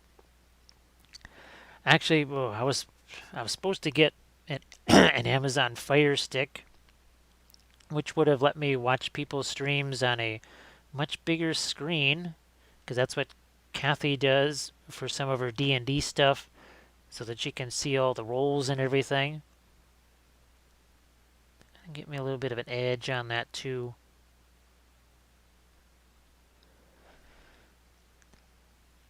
It took me a while to be able to set up a second monitor here. It wasn't that I didn't have a second monitor, there was no space for it.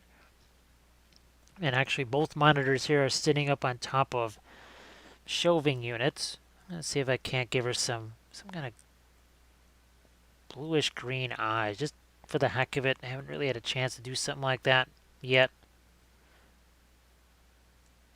Here, let's make those a little bit more blue. Get a touch of that green in here. Let's see what happens. We certainly want to have her looking off in this direction here. See if we can do that. Ah, there we go. Will this one also cooperate? I do think so, yeah. I'm going to get some of that into our hat too.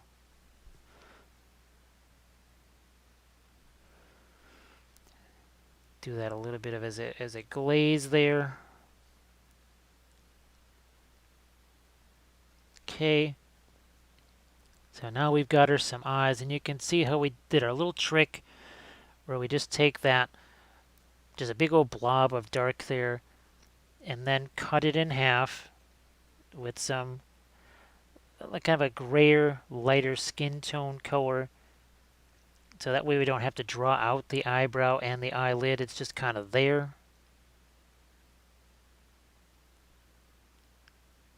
Kind of fill out some of the rest of that cheek there. It's getting a little bit on the darker side. I'm going to see if I can do something with the upper lip there. It's not necessarily got to be darker. I want it to be a little less of a thin line. So we got George hints in the house. Brass buttons at C would be a brown yellow. Well, we can make things brown yellow, that's for sure. Right now, I'm just going to focus on the lips here. Let's make that bottom lip a little bit lighter now. It's actually that same reddish color that's on her cuffs. Now we're going to make this, I think, see if we can lighten up this one cheekbone over here. What's really hilarious though is I'm just looking at this. If I made this hair more of a pink color, it just reminds me of Dices, actually. That's what this face reminds me of. I have no idea why. I guess because we were talking about the D&D Twitch thing and the Pyro Club and stuff, which I do believe they do their broadcast on Friday and sometimes Wednesday. Or no, that's Zenalo's project. Never mind. Never mind me. I am going to get some green, though, into this cutlass over here. Because if I'm going to do that, again, the water stuff going on there, I want to maybe have some kind of reflection of that. Ooh, let's see what we can do here on the pants to get some lighter colors there, or darker. Let's go the other way. I'll throw out some more of this brown liner. Where did you go? Just chuck it right over here. And let's do some brown liner here.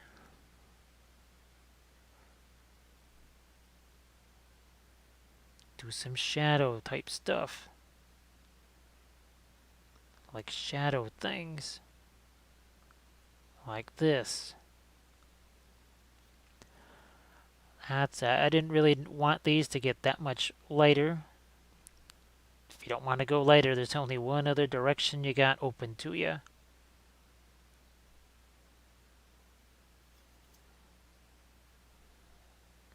Tone those down. We're also going to get some more darks, I think, in her coat here. Again, I just thought it would be more interesting if I went with a brownish coat instead of automatically to the traditional, as I make those air quotes.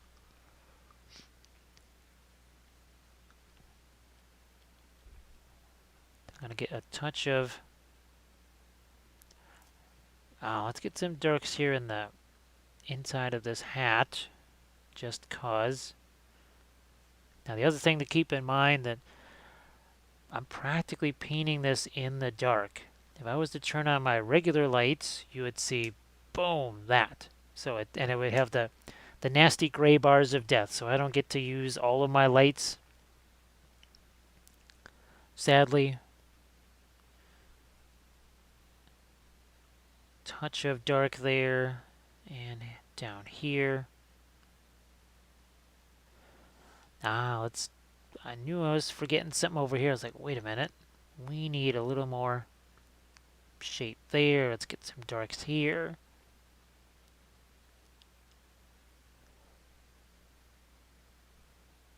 Gonna get some shading over here. We got that green. We don't want to lose that, but we also need to have her sort of casting a shadow onto herself here. That's a little better. Yeah, that's just the brown liner from Reaper. It's sort of, in a way, like the transparents from Pro Acryl. In a way, it's not precisely the same, but it's close enough, in theory anyways.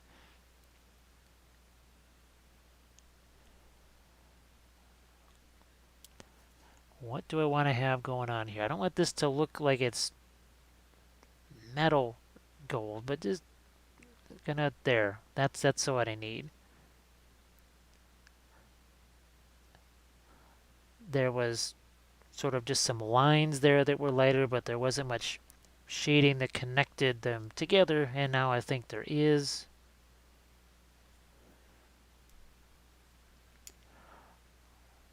Gonna grab some of my green here again. That's just like a seafoam green. I think it's just pale light green is what Pro Acryl calls it. Nothing fancy. And that is most definitely how I prefer my paint names to be. No Fry Slayer flesh for me.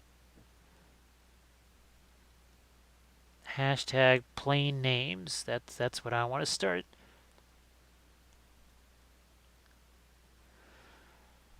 Alright, I need to either go lighter on these fingers and or dark.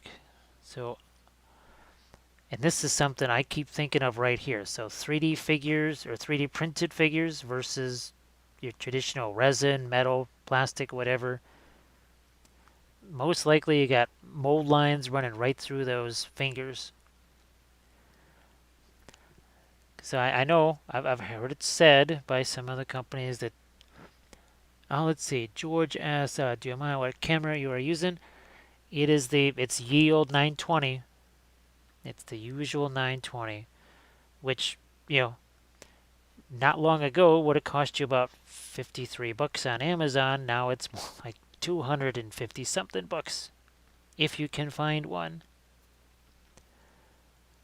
But I've tried all kinds of different cameras, and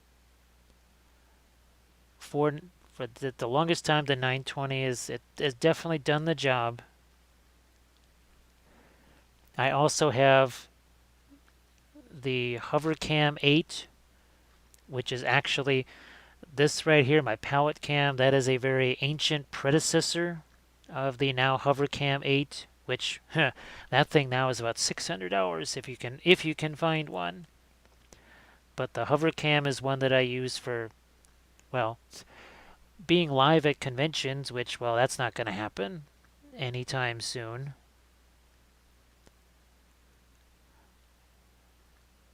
Oh, this right here, I've got to figure out what's going to happen with that. And I'm thinking maybe a little bit of burnt sienna here. The numbskull essay. We stopped using Vallejo paints altogether. Uh, I did because kind of for the same reason why people have a hard time getting Reaper paints or Pro Acryls. I just couldn't get them. Uh, Even when we were going to game stores, trying to get those things in stock was a major pain. And then I just found other stuff that I liked better, which is literally the Reaper clear liners. And then, of course, as you know, I would chuck all that stuff in the garbage in exchange for my oils because, yes, this is my favorite paint right here. All acrylics would be gone in favor of this. George, I do not have a Discord channel.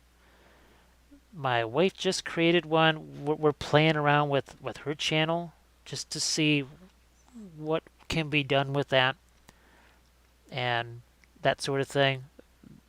I have so much going on already between the YouTube channel, this, Instagram, Facebook, the Patreon page.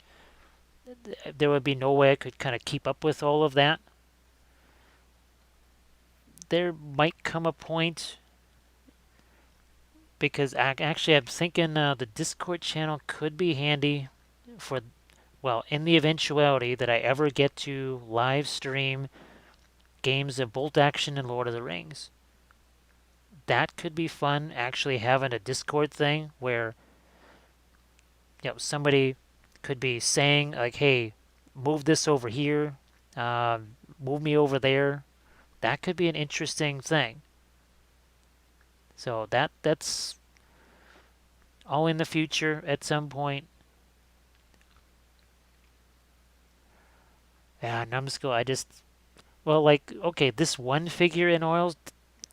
Would I do that? And nah, because I don't really get the advantage of the oils. But if I was doing the entire crew with Howl, I think Howl is the dwarf. He was the guy that I thought I was going to have printed, but he didn't quite print.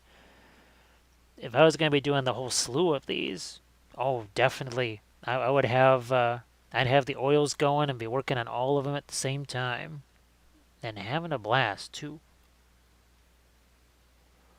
Twitch chat plays tabletop. That I know that tabletop simulator, right? But I want to use my miniatures and my terrain. So that's. I don't know if you're familiar with Zorp Gaming. It's Lockie down in Australia. There, he's actually started basically. Now he does it on YouTube, but he's been live streaming Lord of the Rings. Basically, what he does is he sets up a small scenario and plays it out. For me, I would want it to be larger battles and campaigns. Oh, let's see. I used to work the Scottish Games Circuit until 2008. Oh, thank you very much. Actually, George, if you check out the YouTube channel, not the YouTube channel, the blog, and look to my 2D art section, you are going to see a whole bunch of Celtic themed art. I used to paint Borans, or that's just how we always pronounced it. I know other people pronounce it a different thing, but you'll see actually painted drums on my blog there. It's just Wappeliusblogspot.com. I pretty much try to use the Wappelius name for everything. Ah, there we go. A little darker in the hair. Maybe darker out towards the ends and see what that'll do for me here. And I really loved painting those because it was kind of wild. It was like painting on a stretched canvas, but because it was skin and because it was a drum, with every brushstroke it made a sound, which was kind of hilarious. Let's see. Someone set up Pokemon Minecraft so the Twitch can play by spamming inputs in chat. yeah, that's my goal because I've got a painted backdrop. Um, oh wait a second, wait a second. This is a taste. That's a tiny taste of the Lord of the Rings table that I'm building. And actually, right now on YouTube, you can see my bolt action battle reports, which are on this same table. And that's my tutorial there. But yeah, this is a tiny taste of that table. That doesn't even show the fountain. I've got a much larger ruin that's also going to be part of that table. And I can't wait. I really, that's probably something that'll happen towards the latter part of this year. I'm thinking probably September, October, something like that. Because A, I've got to finish the terrain, and B, I've got to get that setup going. It also means drilling a hole in the floor to get a cable down there so that can be hardwired into the internet.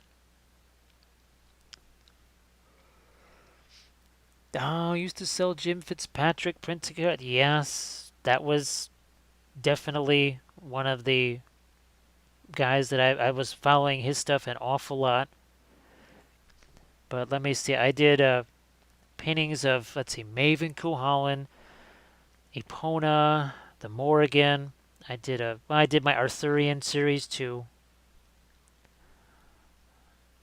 Well, let's see. I also did. Let's see. I did Arianrod. That was another one of my favorite kind of Celtic themed pieces there because it combined Celtic art and spacescapes. So hey, that was all good as far as I was concerned.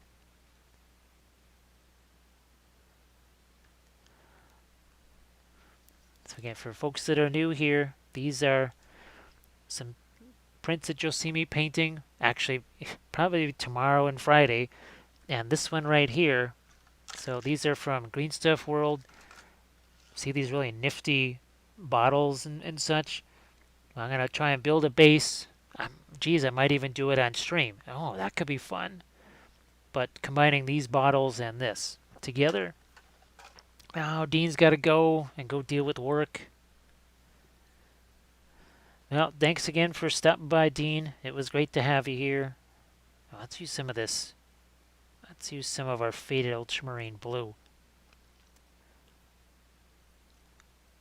I'm sure if I had actually, I used to have a shop at a Ren fair, and I'm sure I could have been able to expand into more types. If I could have kept going with the 2D art, and especially, well, again, Celtic Fest, that was in downtown Chicago. That was hundreds of thousands of people went to that. But unfortunately, that got canceled, and that was the end of the 2D art. Oh, thanks, Jackson. No one was more surprised than me that those things turned out the way they did. I mean, seriously, they are among the very first prints that I've ever done. Let's see if I can. Aha! I'm just gonna grab some actual white out here. Haven't had it out here yet. Let's find a spot and throw it in there. All right. I yeah this well this was the first thing that I did, and then I do believe this was the very next print doing this one, and I think this one came next. I think this was the next print after that, and I was I was delirious when I could tell there was something on the plate instead of just emptiness. Yeah, there's no more empty feeling than an empty plate, and your printer's been going for 3 hours. It's happened a couple of times, but I think it has to do more with me getting a little bit greedy and not cleaning the plate and the vat, especially the vat, as much as I should be. Just trying to save on time and materials. And again, it's all new to me. All of that stuff is so brand new. So much stuff to figure out. To see if we can't get some light on this sword here. There. Now the other thing that I'm hoping to do, like I said, is to make something like this into a 54 millimeter, or better yet, 72. I don't know if that the 72 is doable or not, but I know that 54 is. So we shall see if that works. I certainly hope it does, because that would be a lot of fun. I'd love to paint something like this in a larger scale, especially with the basing. I could have so much fun with the basing on something that's bigger, because I mean that's my thing. I love my basing. Oh, we did Chicago Scottish Festival and the Celtic Festival. Yeah, that was Celtic Fest was typically somewhere around September 13th, September 15th, and well, yeah, that was the end of it. We I still have a wall calendar from 2002 that has no shows written on it, and you have to keep in mind and see how that's broken up there, a couple of dots. That those calendars used to have somewhere in the neighborhood of 45 to 55 dates written on them, just crammed full of shows. And I've got an 18-year-old wall calendar that has nothing on it. I'm gonna get me a little bit of pink into this because hello, metals need pink, like that. Going to do a similar thing over here on this side. There we go. We're going to get some of that even into our gold. Maybe I almost have to think about some reflected light here. I think that will help. So we got our... Going to see if I can't get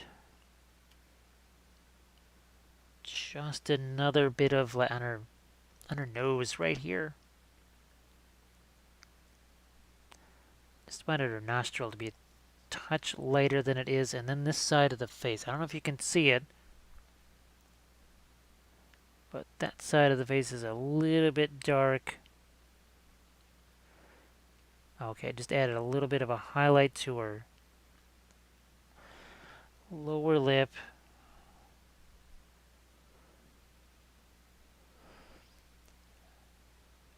Yep, actually, thanks, Jackson. That I think it was Valendar that maybe actually a couple of folks kind of told me about the warm water trick.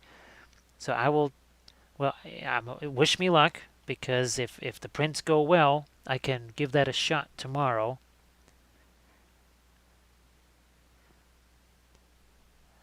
And which it would be nice. It wasn't difficult getting the supports off of that. Let's see, Bethlehem Celtic Classic Highland Games and Festival is still going on. Yeah, well, unfortunately now we basically have no capacity to do the 2D art anymore. So that is unfortunately that is long. 2D art is long in the past. Well, I do get to do it on on the miniatures here because I'll show you in a second. One second, I just want to get some lights on this side of the face here. So where did you go? So every so often I still get to do little mural type things. So this is a base for a Sisters of Battle right here. And where's my small? Here it is. So this was actually a live session that I did not too long ago. So I still get to paint in 2D every so often, just not in the usual way, I suppose you would say.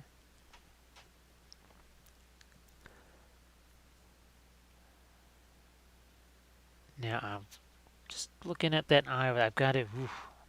I actually have to go back in and get some dark in there too. But first, before I do that, I've got to sneak in some more reflected light on the skin tone here on the chin.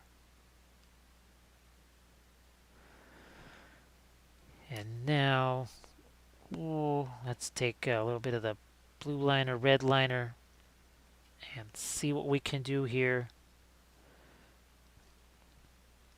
Right here on this lower lid. And that worked. Okay, that's the definition that I needed. I'm also going to chuck in a little bit of dark here. Let's see what we can do with our orange over here.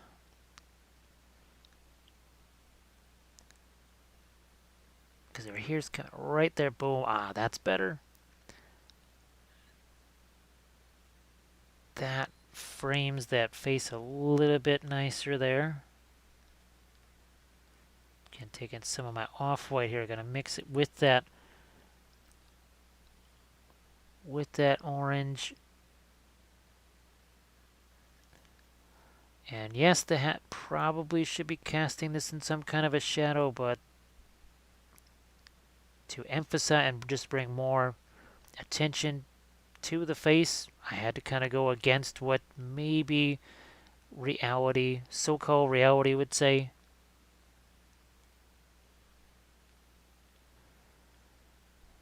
Now we got a little bit of contrast going with the shirt as well. We got DiMarino. How are you doing? Let's see, there's a market for custom miniatures, mostly in 54 range. Well, I've the business is very much 28 millimeter based, because we've been all the clients and buyers that we've worked with for many years. We've some of them we've been working with since 2004. It's scary to think that. Now I do historicals. I don't know if you saw those ships that I did, but I actually have 17 bolt action armies that I've been working on, and that is really fun. And I know that some of the historicals, they go up to about 100 millimeter or so. And actually, a lot of the historical guys, it seems like they sculpt their own stuff from scratch. So there's some impressive historicals out there, just kind of from any era. Whether it's like a French cuirass or something out of Bonnie Prince Charlie or something like that. There's a lot of interesting historical stuff. The other reason I kind of stay away from the historical stuff is the rivet counters, because they will say that guy's underwear is not the right shade of green. It's like, well, he's wearing pants, but those I have a swatch. I have a swatch from underwear from that period, and I'm like, okay, that's enough. I'm out. Oh, the real brush guy. How are you doing? Definitely be sure to give the real brush guy a follow, because he's the real brush guy. I mean, you know you want to. So once again, we are going to mix pale green with red to make an interesting little bit of a mid-tone here to chuck into this. I mean, he's the real brush guy, the real brush guy. Not the real McCoy, the real brush guy. Not the other brush guy, the real brush guy. I'm really glad I did chuck that green into there. Speaking of which, I still have that green sitting over here. The real deal, baby. Now, while I'm thinking about it here, that's another thing that was missing there. So he's had chucked a little bit of green into that. Oh, I'm gonna get some of that onto her pants too. Why don't we? Yep, because we did the darks. Now we gotta get some light. Oh yes, painting the historicals. Well, and it got even worse, trying to do the Second World War stuff. And now with YouTube demonetizing everything, All of my historical YouTube channels that I've listened to for years, in the space of weeks, they almost all went away. They basically either had to do their own Patreon pages or get sponsors.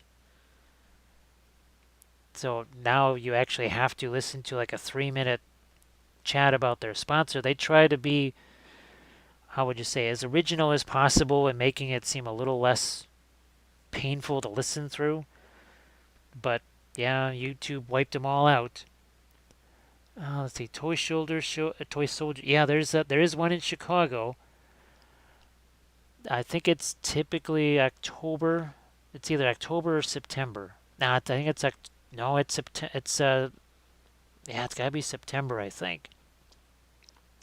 And I know there's one in Atlanta because I know 3 or 4 painters that go there. Actually, I think some of them now are actually running events there. Now, I wish I had. Well, I do have some Soviet and German vehicles that I want to get finished for my Siege of Budapest campaign. And again, if you didn't get a chance to see these yet, so this is my barbershop navy for Cruel Seas there. I really had fun painting those. And I've done some U.S. ships now.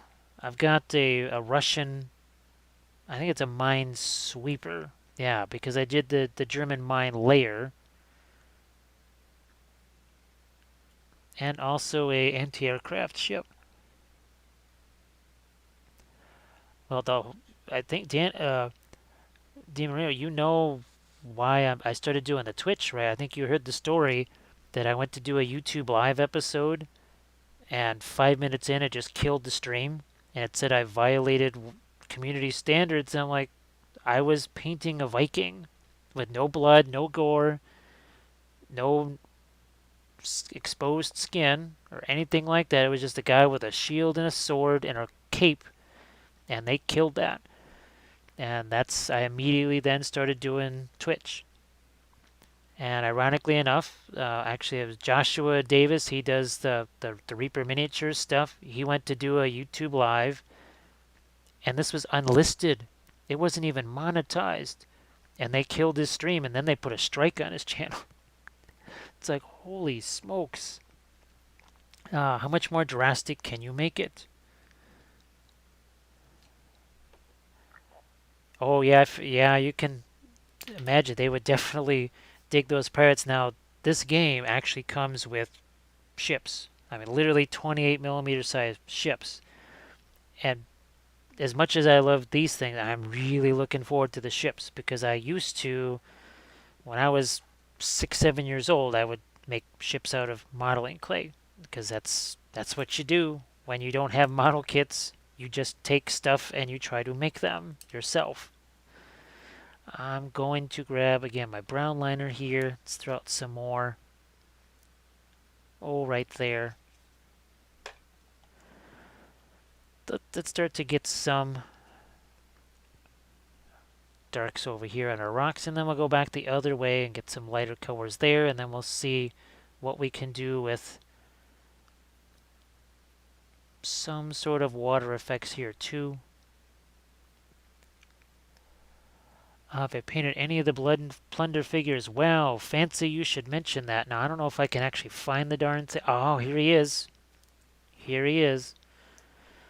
So, I've got, speaking of Pirate Week, on Saturday, I'll probably be painting some of these. So this is one of the Blood and Plunder guys here. And, they said keep them on this base because obviously they fit on the ships a little bit better than a big old base like that. But yeah, I'll probably be painting some of these, well, hopefully this Saturday. That's the plan anyway. Wish me luck, because things seem to happen all the time. Firelock games, right? That's Now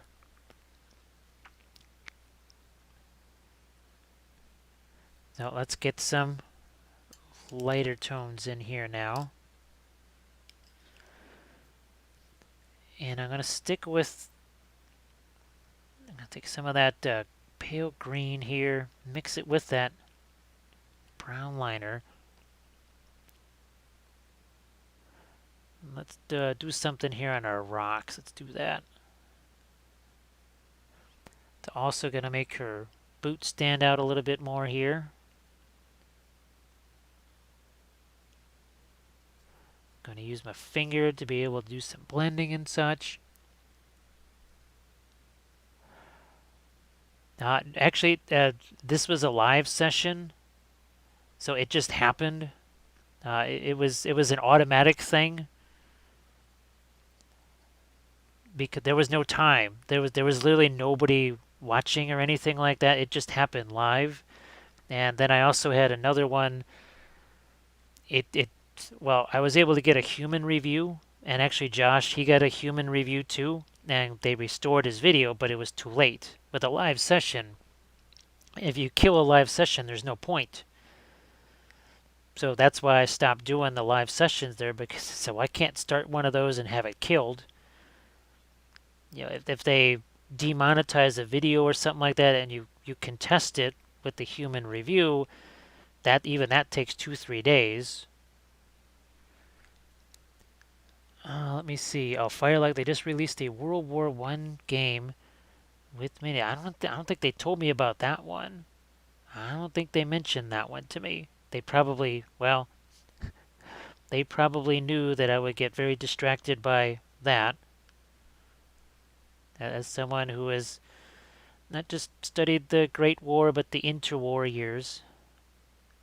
So yeah, now we're starting to get this blue here. Starts to make these warmer tones. Do a little somewhere. We're gonna get some of that pale green in there again. Blood and Valor. Okay. I'm gonna have to.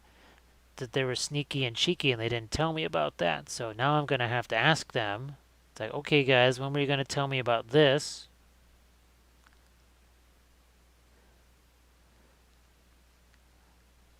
So yeah, with that was the very well.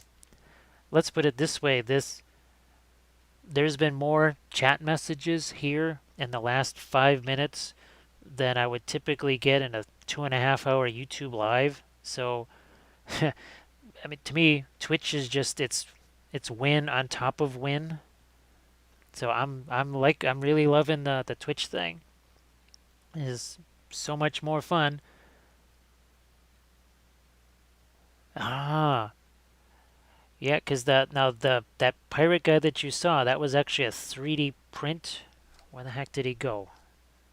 Yeah, they sent me a bunch of these. They're actually 3D prints. I'm sure, well, that the game pieces will be, or the miniatures themselves, that's probably metal, I'm guessing. But yeah, I'm looking forward to doing more prints. I'm sorry, I'm like a little kid with a toy there. I got to keep looking at that toy. And of course, I have to be, like I said before, I got to be judicious because there's only so much resin left, and I'm already down to probably less than half of the container of 90% alcohol, which is probably another thing that I've been reusing a little bit more than most people reuse their 90% alcohol. I've been pushing the boundaries, let's put it that way. Kind of had no choice. Oh, we got Gurnethereal, how are you doing? There were two very basic ones. I got the Elegumars, and on the 3D or the 3D terrain side, basically the FDM printer is the Ender 3. But I am not messing with that one. Not this week, not this month. Well, maybe later in July, but right now I got my hands full with one printer. I'll try to. I'm not going to master that in 3 weeks, but that's right, Kelvadia. New toys are always fun. Alright, so I'm going to get another little touch of this pale green, because it is everywhere. Is that there's even a little bit of green there in her hat, right? That's where we're gonna throw some more green. All of a sudden, this started to make more sense. Some of the greens that we were throwing there as we go. Oh, Bethany in the house, so a little space to store them. It's kind of like I mean, it's sounding a little bit like the One Ring, except all just negative stuff. Like nothing to bind them, nothing to call them, nothing to nothing with them. Well, actually, that is the whole point of the 3D printer in this case is to actually save money because some of the companies that wanted me to paint their stuff, well, they're from Italy, they're from Spain, and for them to just email me an STL file is way more agreeable than trying to send printed files to me. Oh my gosh. Oh, thanks, Gurn Ethereal. I appreciate it. This is, it's the very first, painted other 3D printed minis, but it's the very first one that I printed myself. And I'm going to be painting more of these over the next couple of days here. Hopefully one tomorrow and again Friday. And so see these nifty little jars right here? These are from Green Stuff World. I'll either make this base on a stream or I'll make the base during the day and try and paint this up on a stream because, I mean, come on. This would be hilarious. So you can use 95% ethanol. This is a numbskull there. But yeah, actually, someone was telling me that you could use windshield wiper fluid. I think actually that the shortage of 90%, I think that's starting to die off now. So I think I'll be able to get that. The next question is the resin itself. And I've heard about water soluble or water cleanable resin. I don't know if there's potential quality issues with that on the printing side, if it even would work with I guess an older Elegoo Mars, because I think this one was less than $300. And of course, there's other 3D printers too.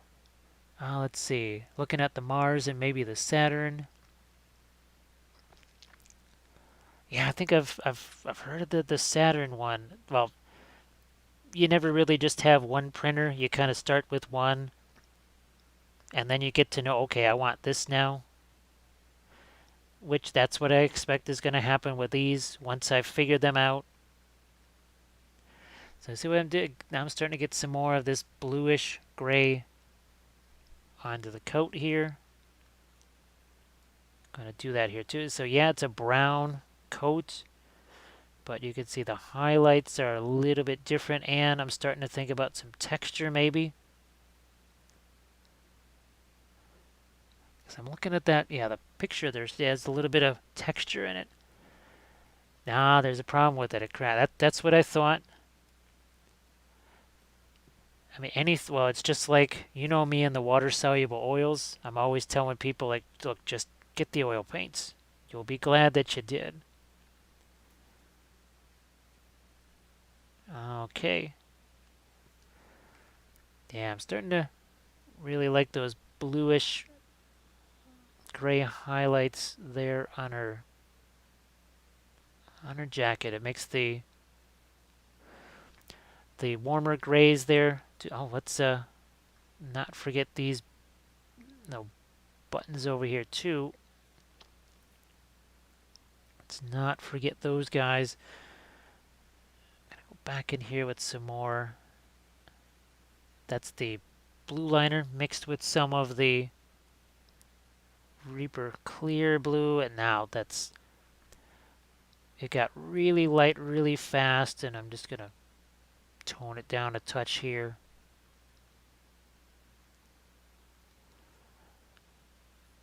Some more over there. And I got a crashing wave. I think it's going to be pretty darn interesting to be putting some kind of crashing wave onto this. Looking forward to that. Oh, it's 5 o'clock. It's 5 o'clock here too, Numbskull. Thanks for hanging out. I appreciate it. It's been fun. It is always nice to have company. All right, a little bit more of this is again just straight up white here. Going to try and hit a few elements of the. Speaking of Firelock,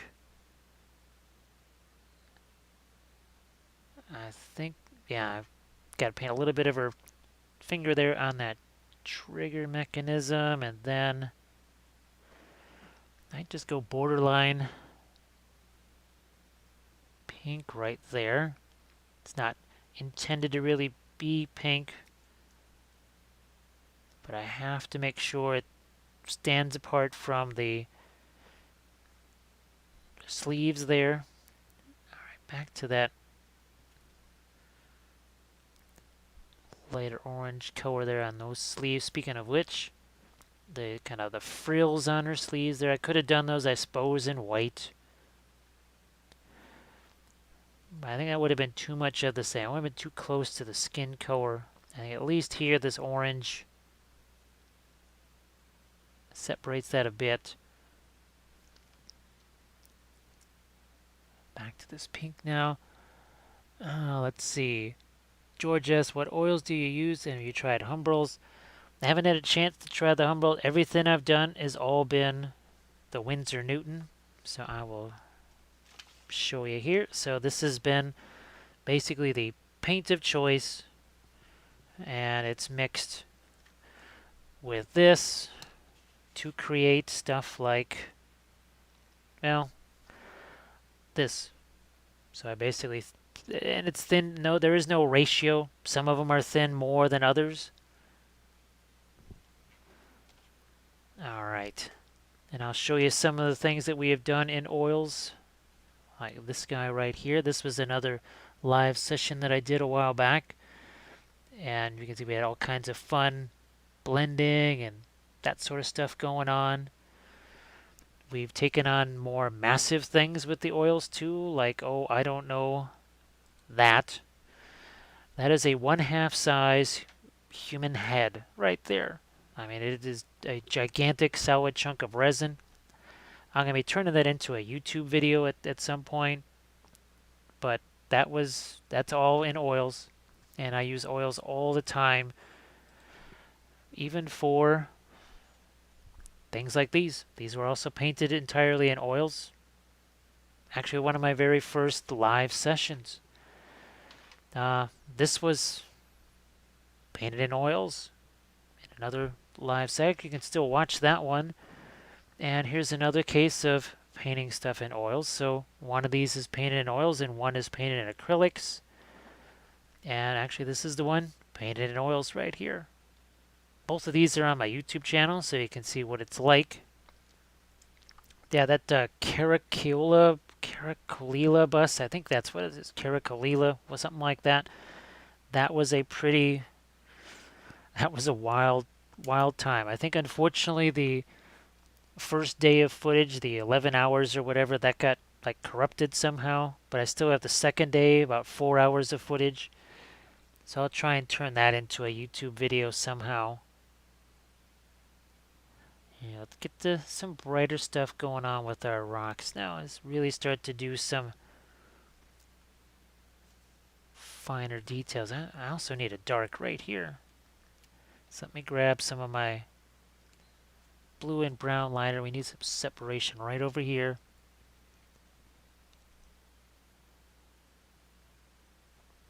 Boom, right there. That one, boy, I had, and that was, remember, that was where we first tried out the fluorescent paints too. I hadn't used those yet. I had no idea what was going to happen with those. As it turns out, really, you almost don't need those things. I mean, I'll still use them on other stuff, but you really don't have to have those. That was, well, that's what I learned. I mean, you never know until you try it. Oh, thanks, Gordon. Oh, we got kiwis in the house. How are you doing? Sorry if I don't see everybody straight away. There has not been a whole lot of sleep at all in the last 3 days, for sure. It's been an entirely crazy week here as well. And as nuts as last week was, it's kind of sort of continued into this week. There we go. That's more like it. I'm going to see if I can't use my titanium white here to just pick up a few things like that. On her pistol over there. Something's got to happen in there. I think we need to work on that interior. There's a bit of a strap right here. Okay, that helps. There's just another line that had to be done. And we need one down here too. Good grief. Like that. Kiwis are just getting up and about. It is it's 5:05 a.m. here now, and just having fun with the very first prints that I've ever made. That's fish guy over there. So there's our drinking pirate lady, and this one, yes, me printing these out myself. Oh, and then there's the fish dude here. So this is all part of Pirates versus Cthulhu, and I'm going to see if I can put this in the chat here again. 1 second. Let's see if that works. Boom. There we go. There's the link.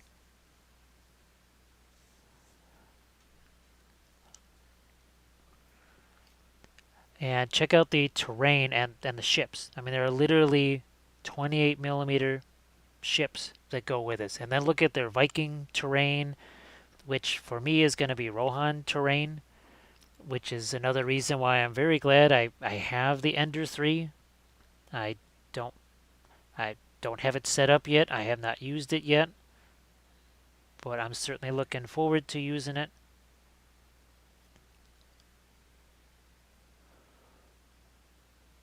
Going to get me a couple more lights in the hair.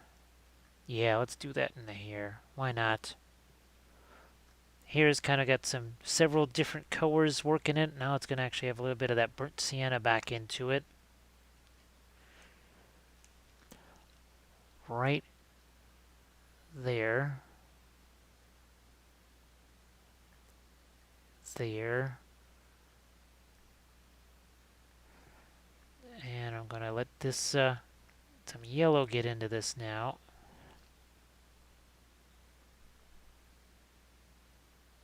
Just a touch.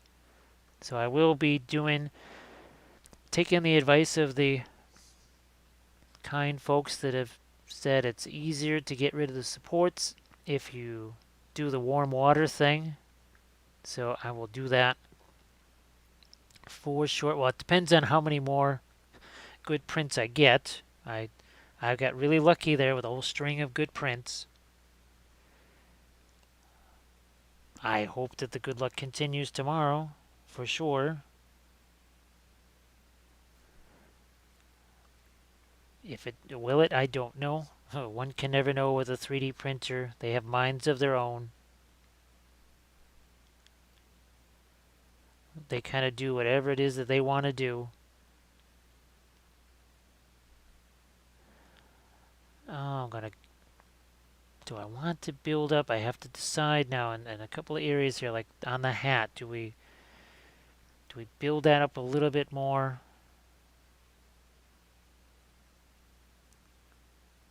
Maybe even get a little bit of texture here too.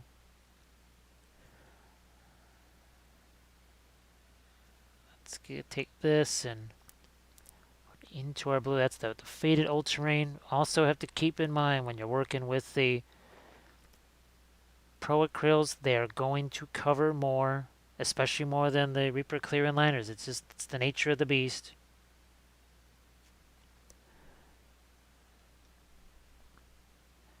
A little bit lighter here. Again, trying to maybe find a little bit of texture there instead of it all being just completely soft and devoid of texture. So see, I've got a little bit of texture on it. Oh, let's see. He's holding off on 3D printing until they figure out a way to make it more easy to use. That is why I haven't even thought about. Well, I thought about getting one, but I did not even attempt it until there was no choice. I mean, literally, I had no more choice. I had to do it. Now, for you, it's a whole different thing. You don't. You have you have a choice. For me, there was no choice. It had to be done. It is also, well, it's not quite as horrible as it was kind of made out to be. Now, I'm also not doing it on a mass quantity basis, and I'm also not trying to. I'm taking files that were made as idiot proof as possible. Yeah, I'm not going on the Thingiverse and trying to download stuff that maybe is unsupported or unsliced, whatever. Yeah, I'm doing the low hanging fruit, which obviously for you might be a whole different thing. So here again, there's a little bit of the almost like a pinkish tone to that. Now I'm gonna her boots here. I gotta get some kind of a like the sole of the boots here. Those need to be defined. They actually did print. I just have to get enough of a not too much of a line there. And go back the other way now. Like so. Tone that down. So I've got some of that faded ultramarine blue there.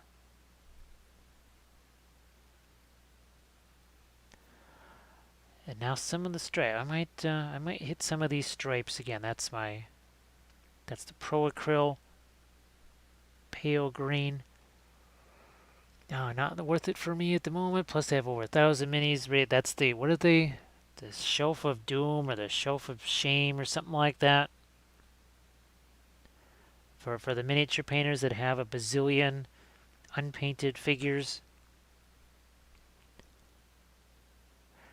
Now, for me, it had to be done because there's a lot of companies that cannot ship me miniatures. Well, it was inconvenient before. Now it's basically impossible. But they can email me an STL file, and I can print that. So that's why I had no choice but to do it. Some of the other things I want to be able to do is print out terrain elements. Like, okay, let's say I want to do something with Minas Tirith. Well, things like crenellations, the stuff that would be hard to sculpt myself or whatever out of my usual terrain materials. Let's get a little bit of, look at this, we're just getting a little bit of reflected light in there. We're also going to get some of this greenish color here in our sword. Or cutlass, as the case may be. Just let that blend a bit. And we're going to get some of our white in here. So it gives it a little more of a sparkle right there.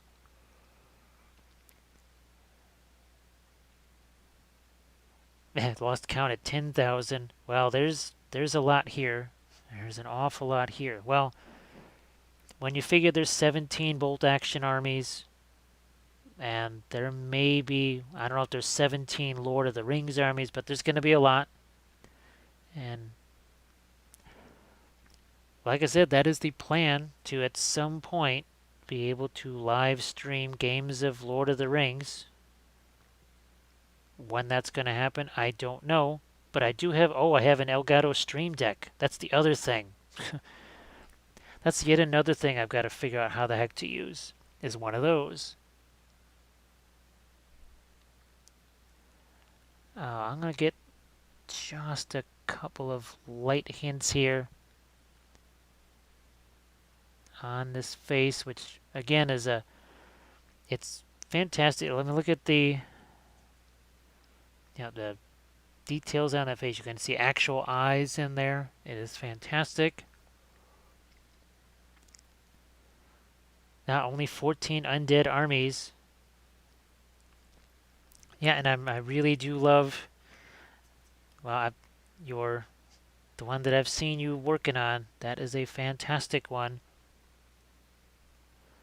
Gonna get me a little more of my burnt sienna in here, I think.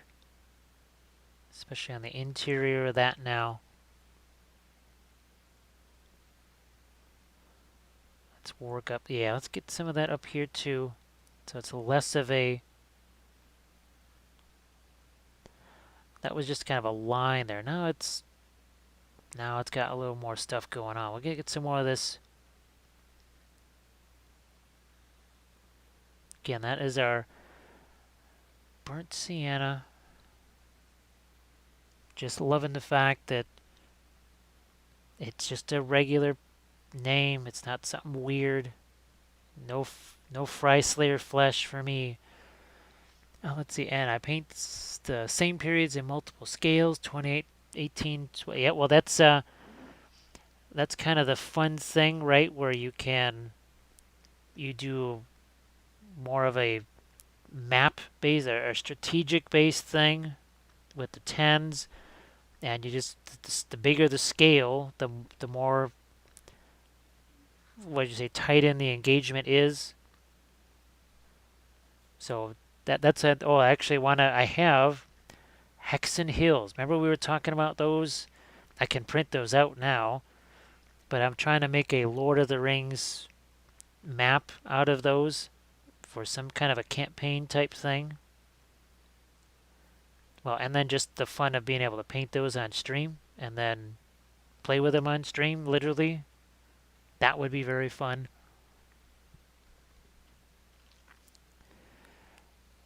Boot down here. It's going to need a little bit of, just have to smooth some things out at this point. If you go back and watch the beginning of this, you'll see just how rough it was, because I just did this as a flat primer coat. I just brushed down the primer. There's nothing else, just brush down the primer. No zenithal stuff, none of that.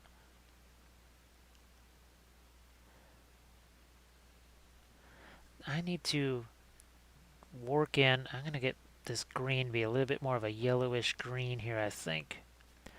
Or as we call green, yellow-blue. That's no joke. I claim all ownership and rights to the color of yellow-blue. Especially since Kathy took all the rights to red-green and magenta-green. Oh, you just painted the first of your Hexton tiles. Well, that's going to be done on the, whatchamacallit, on the Elegoo, for sure. I've got about, so a good friend of mine, he printed up about 30-ish of those for me. But, I mean, you know how it is with the map. I might need 25 just plain old river tiles or forest tiles or something. So I'll be able to fill out, he kind of did more of the specialty ones, gave me some variety, and I'll be filling out the rest of those Hexen Hills.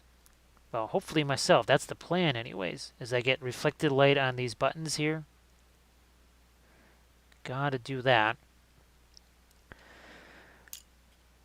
Then I'm going to take some of my brown liner, see if I can't sneak in a little bit of dark here. Right at the top of those buttons. Maybe not on that one, but here for sure. Gonna mix a touch of my burnt sienna with that as well. That's gonna go here. Some over there. Now the collar. I might see if I can do some sort of a little bit of a pattern in there. So I'm just throwing a little line in there. That's all. Just very simple, nothing complicated. Oh, Oliver's in the house. How are you doing? Let me see. Oh, thank you very much. I still can't believe how well this worked, and just I mean, look at the eyes on that one. And there's actual kind of expression there on those eyes. So that's going to be very fun. Now, actually, what we haven't done yet, let's do this. Now that we're this far along, let's go boom. So all the color's gone. Nothing's blue, nothing's red, nothing's gold. It's just lights and darks. You can see there's plenty of dramatic shade on the hat, on her face, the sword, even the pants, and now also on our base there. As we bring this back, you can even check out the hat. You can see where that green that's in the corner there, that's coming back too. So we have plenty of value contrast, but we definitely managed to work in color contrast, and that's something that you can do with your phone. Take pictures of your miniatures, go into the little phone photo editor, turn them black and white, and you know that the most common what's the most common thing people say when they're trying to give somebody advice on painting miniatures? They'll say, make it pop or more contrast or something like that. Well, you do that little trick, now you really get a better understanding of, gee, there was no contrast there. Once the color was gone, there was nothing. And I've seen it happen. I was at ReaperCon last year. I was using my camera, and they had hooked up to a big old monitor, and people asked me to talk about their miniatures, and I said, okay, are you ready for this? And I took their figure, and I did that same black and white thing, and basically every single person would say, oh, okay, all right, I know what I got to do now. Because every single one of them could see, once you took away the red and the green and everything else, there was no shading there, or at least minimal shading. But I think it's,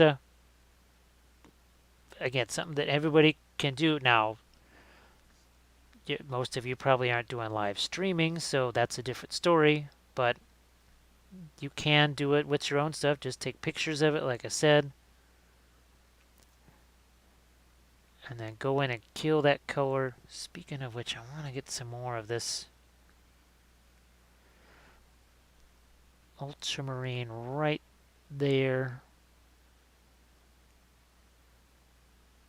Okay, then I want to put a different color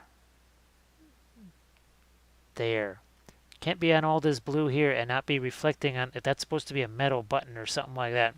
I somehow got to reflect a little bit of the metal color onto that button. Hopefully you can see what I'm just doing there. Then I'm going to go back to my little burnt sienna mix and get that little bit of dark there. Do the same there. Just trying to develop these buttons a little more.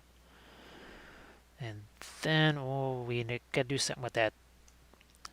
Got to do something right here on this grip. A little darker. We've got plenty of light. We've even got mid-tone. We're just missing some of the juicier darks there. Now let's see. And Garner the Real is going to use him for his D&D campaign. Well, oh, geez, yeah. That would be fantastic. Now the other thing, oh gosh, Slanya. That is still something that I have. I've got all these Keltos figures saved for that. And that's the other reason I wanted the 3D printer, is because, well, I could maybe There's miniatures that I've seen that would be perfect for that system. Well, not system. It's one I'm going to make up myself.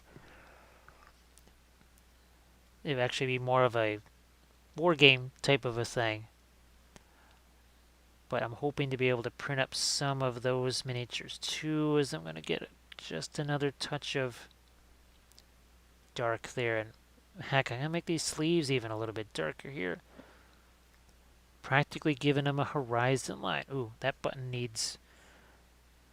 I think that button needs a little bit of burnt sienna on it. There we go. Okay, that button ticket. Oh, this one too. Yeah, let's do that over here.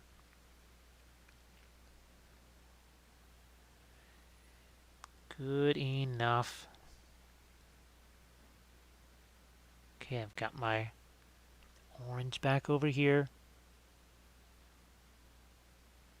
It's a little bit of a glaze to make that transition a bit softer. I would like to... Well, this is some of my original golden brown that I threw out. That's one of the Pro Acryl paints.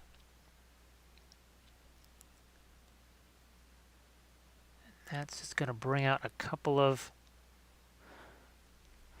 those. I'm going to actually, believe it or not, what's a better way to highlight a golden brown than light green? And that is exactly what I needed here. Why? Because it's kind of going along with what's happening here on those rocks. I'm also going to take some of that, bring that down here, just because if a color goes somewhere, it must go everywhere. That is chapter 1, verse 1 of the Book of Wappel. And that's not a joke.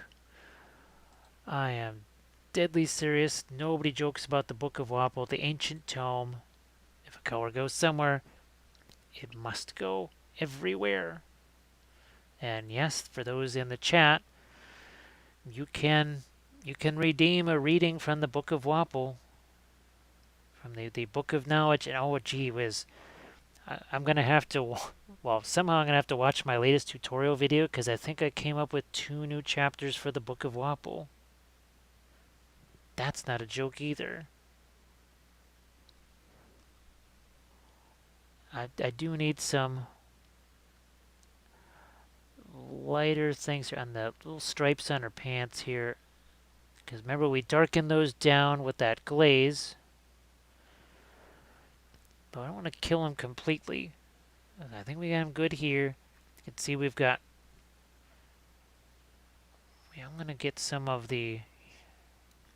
That is the original kind of brownish color there, mixing it with some of my white. I'm going to get a lighter color on her shoulder here.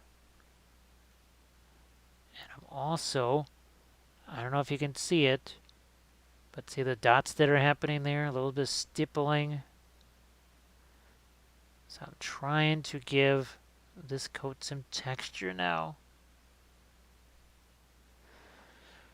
And that's just going to be a whole lot of little tiny dots here. Whole lot of little dots. Trying to not just make something lighter, but also increase some of the texture of this. Not there because her hat's going to put that in shadow, but here, especially here on her raised arm for sure. Let's do that. Okay.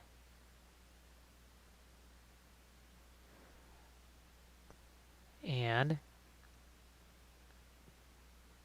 inside the sleeve here. So now the coat, even though it might look brownish, like say the pants are, but the pants have stripes, and now the coat hopefully will have something different. Now I just took some of that ultramarine blue there, the faded ultramarine blue, and I'm just gonna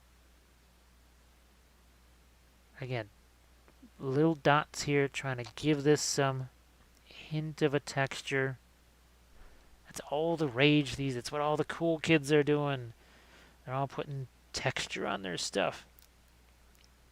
Where there was none sculpted in. So we'll do that here.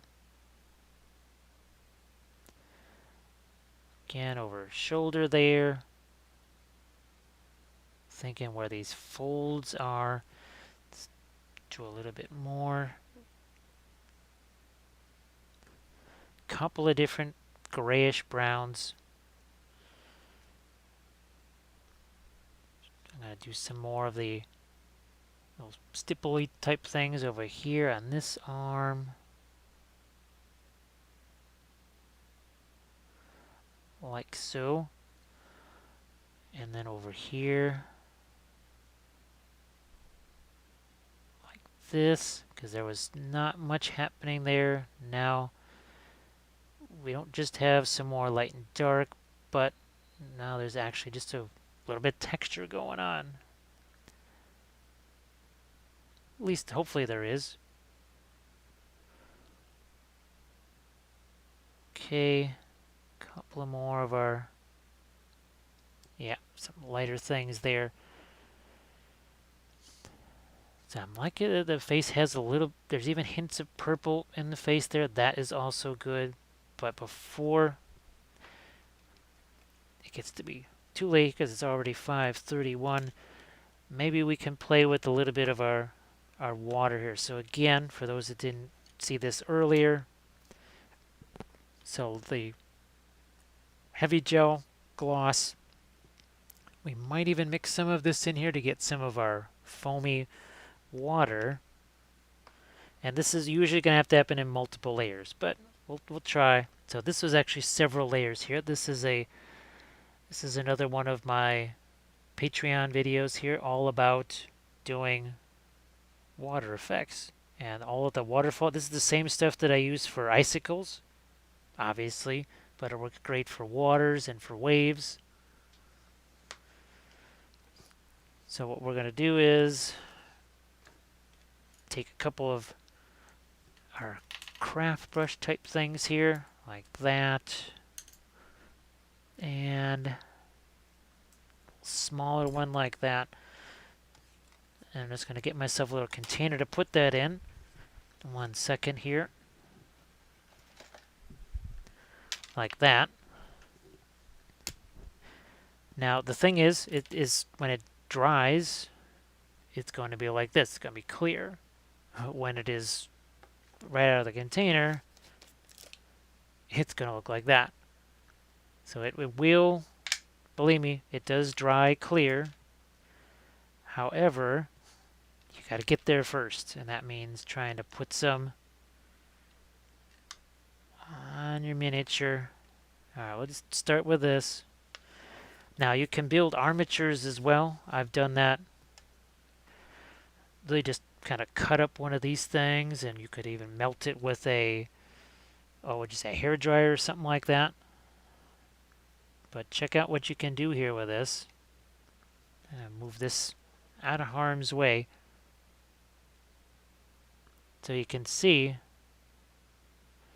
look, we're already able, and that's not going to collapse. That's just going to stand. That's why this is really good for sculpting fire. I literally have sculpted fire like this, but you can also sculpt water with it.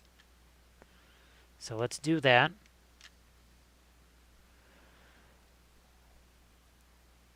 So we can do a couple of things here. So we can have water splashing out over, splashing back out this way, or we can have water splashing up onto the rocks like this.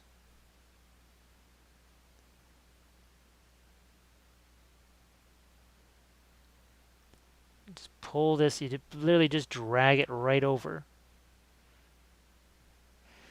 You can see on this angle, see how it's kind of just starting, it wants to crash onto the rocks here. And remember, this is going to be, when it dries, it's going to be translucent like that. I'm going to grab some more over here. And again, we're going to have this sort of crashing onto the rock here.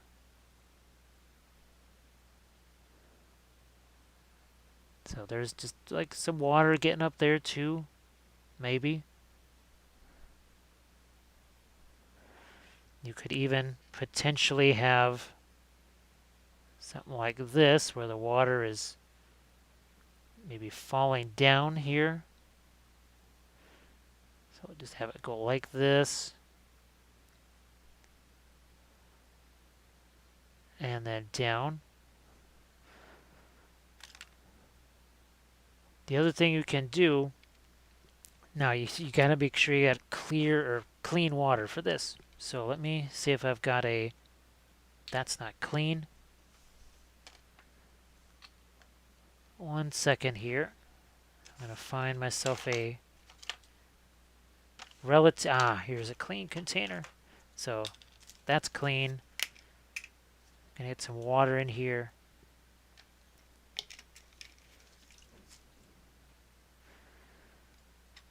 Take my smaller brush. And then with the, look at how we can kind of sculpt this.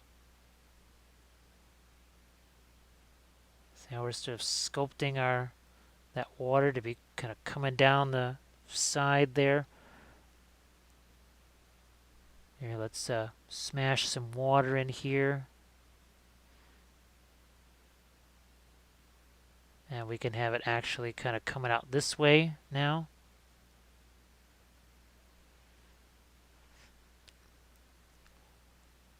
Make this look sort of like a wave. So there's some water there. And I realized it, oh, let's see, this is how you did the river. Yep, this is exactly how it was done. Now it did take a few layers, obviously.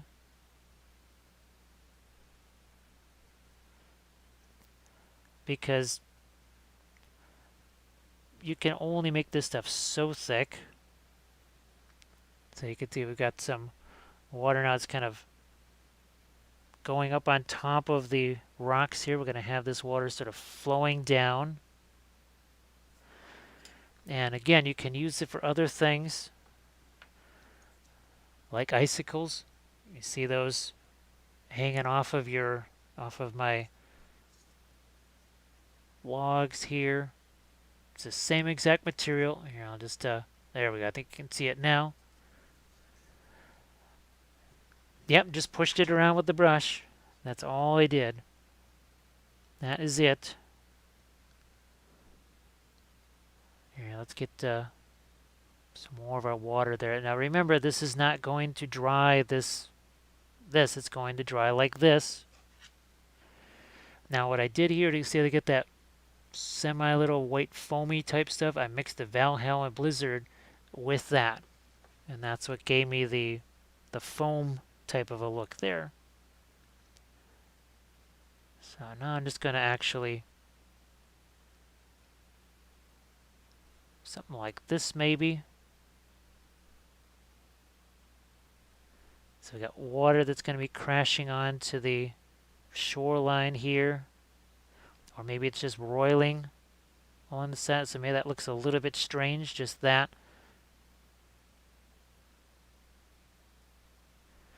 Then remember I got my water here, and that actually is going to let me sculpt it a little bit more.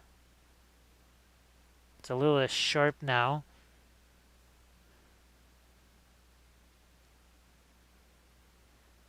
There we go. Maybe we do add some more here.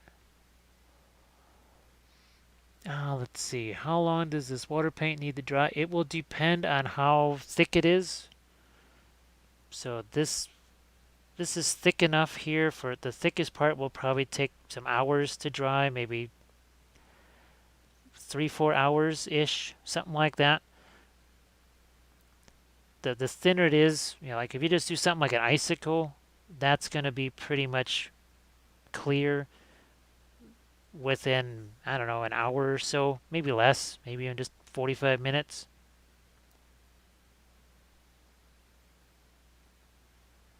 And I'm going to actually take some of this away, I think.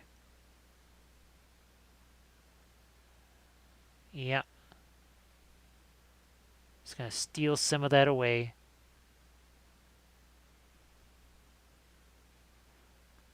So I can just, look at that, I can sculpt away here. And if I use the water, it basically now, instead of it sticking to the brush. Let's see. What is it? I was away. And let me just get my brush in a safe spot there. So, where the heck did it go? Here it is. This is the Liquitex Heavy Gloss Gel. Now again, check out my YouTube channel. I've got several tutorials where I'm using this for icicles, for water like this, using it for a lot of different things. So just again, it's right there on the YouTube channel. And it's just James Wappel YouTube. It's very simple. It's also a material I use a lot on my Patreon tutorials because, well, for obvious reasons, it's just so incredibly flexible in what it can do. And as far as cost and everything, you can see it's easier to control than stuff like the typical resin, right? The resin you got to pour. I mean, look at that.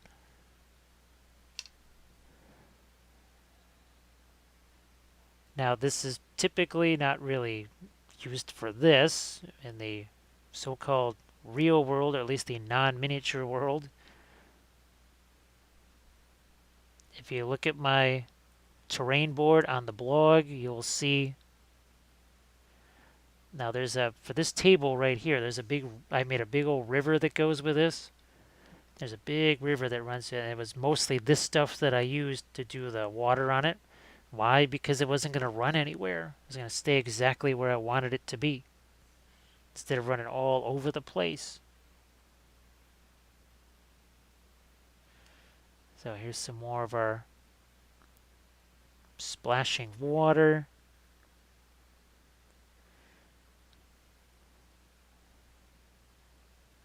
See how that kind of grips onto the just enough, sort of drags it out. Gonna maybe do a little bit more like this. Again, always gotta have that water handy. And now let's maybe have some waves that are moving out this way. And the more of this water that I use, the more it looks like water drops instead of like flames. So here's another example. It's going to take me a while to find it. One second here. 1 second. Aha. So on these guys here, I actually put extra flames on the base, and that's why I use the same material to sculpt the flames on there. It's just such a incredibly flexible material and what you can do with it.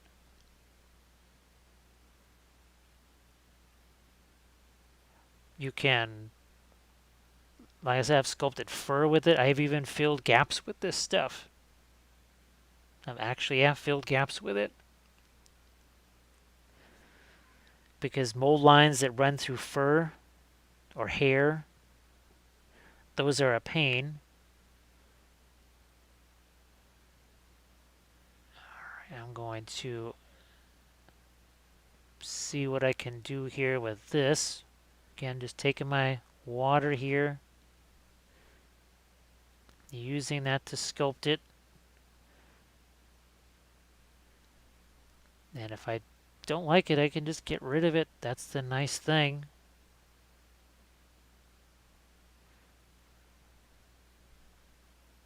So maybe that doesn't make any sense there. I'm just going to get rid of it. Yeah, I'm just going to get rid of that. Maybe I'll have some water splashing. Look at that. Look at that nice little splash of water there on the rock.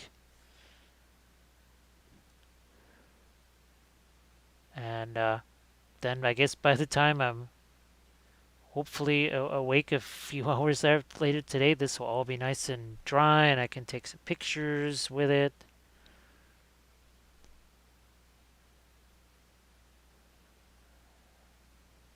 And now again, it's not going to be white like this at all. It will not be white like this. It will all be very translucent, which is why in some ways I have to kind of exaggerate the amount of splashy water that I'm putting on here. Although I can already see, like here, where it's thinner, it's already started to dry clear. So it will do that. It gets to be a little bit of an art form, so see, this is kind of the thing you're looking for. See how that just hangs off of that? That's the sort of thing that's going to attach itself.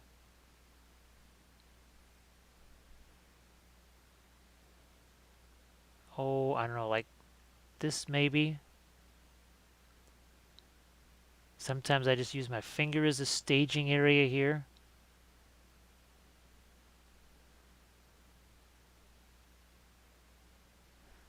And I'm going to just get a little bit of water into that. There we go.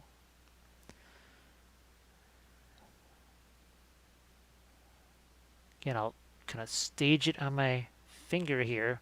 Now, of course, that means I've got all this stuff on my finger and I'm going to have to get rid of that later, but hey, it is what it is. You can definitely add color to it. I actually did on that Galadriel piece there. I'll show you that in a second again.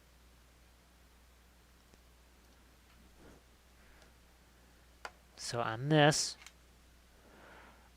I did add a little touch of green to that water in some places because I wanted it to look deeper. And I would just, any kind of transparent paint, you could use an ink or something like that. I would just use the transparents from Pro Acryl to do something like that. All right, so here we're gonna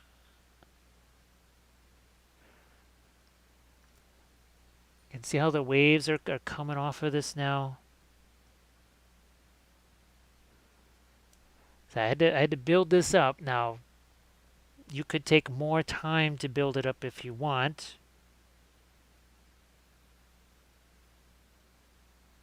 Now, what else do I'm gonna get some more of that right in there. Just to have it be even more of a roiling type of effect there. Yeah, see that it's nice nice little water effect there. It's simple, it's real simple. It is not very difficult at all. Hello, little hobbits. Spark my gun, John. As we get a follow from Gimme, Gandalf is very appreciative of the follow, and so am I. Thank you very much. We are just having some fun with water effects now. I wasn't sure I was going to be able to get to this. I thought that I could. Alright, I'm trying to just get that. Ah, there we go. Look at that. And now you can really see. This has really started to build it. Now I'm going to go back to my water here. Look at how that just stays right there. It's not going anywhere, is it? It hasn't collapsed. Look at this thing.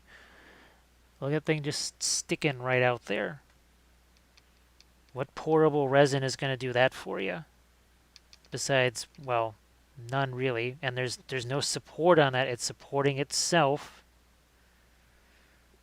Yeah, that is fantastic that it'll do that. Now the other thing too is you probably don't want to put too much of this stuff out on your palette right away because it does have a finite time that it's going to work. Look at that. Look at those nice little strands of water just shooting out all over the place. How fun is that? And if they're looking too pointy, that's when you just go in here.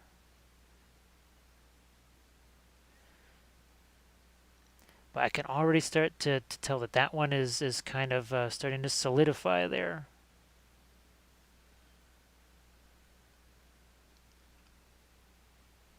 Let's see, what else do we have? Okay, that's the last I thought there was another question I needed to get caught up on. Yeah, I'm just going to have that sort of crashing over on top of the rock here.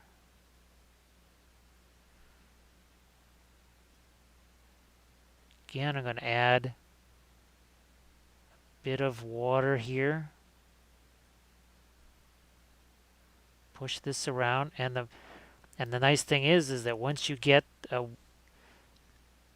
shape that's starting to solidify like this, well, then you can build off of it, quite literally like an icicle.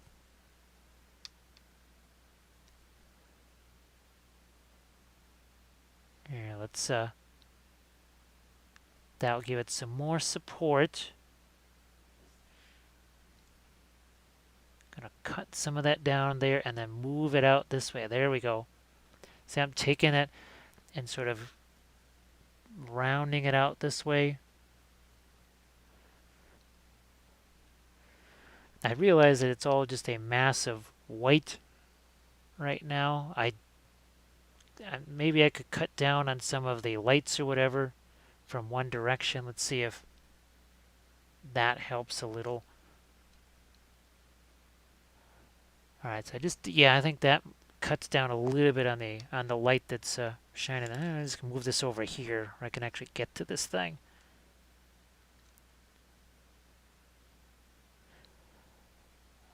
Okay. Just a little bit more of my water here. I think I've got to give it some depth, because otherwise it's just going to be glossy and not really look like any kind of actual water.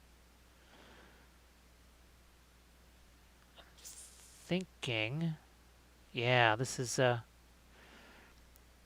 it's kind of coming up over her shoe there, instead of like it's just magically avoiding her.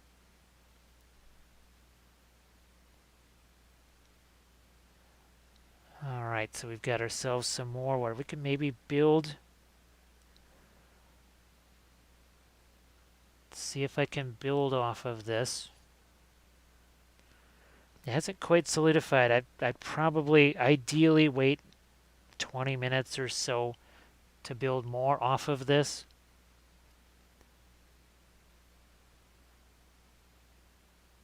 And then it does reach a certain point where you really can't mess with it anymore.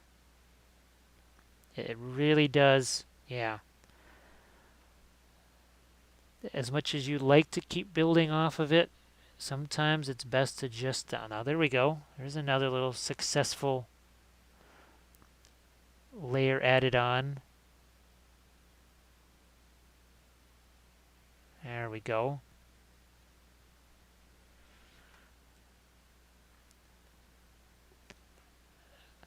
I'm going to just get a little bit of water on that, thin it down.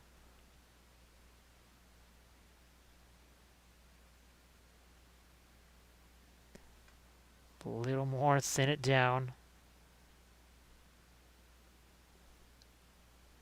There we go. Because now it looks a little less sharp when you do that. Can add some of it there. I might add a bit more around her shoe here too.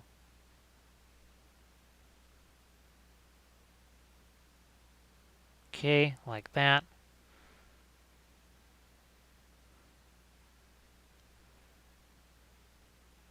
Just want to make sure I don't have any collapse here.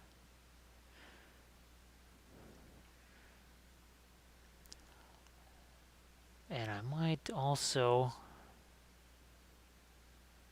fill in that. I think that's going to make a little more sense now. Yep.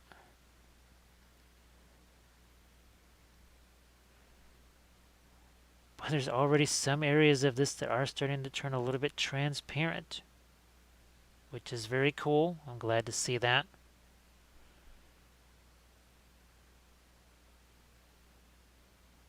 Okay, this is actually starting to harden up enough back here so I can build onto that too.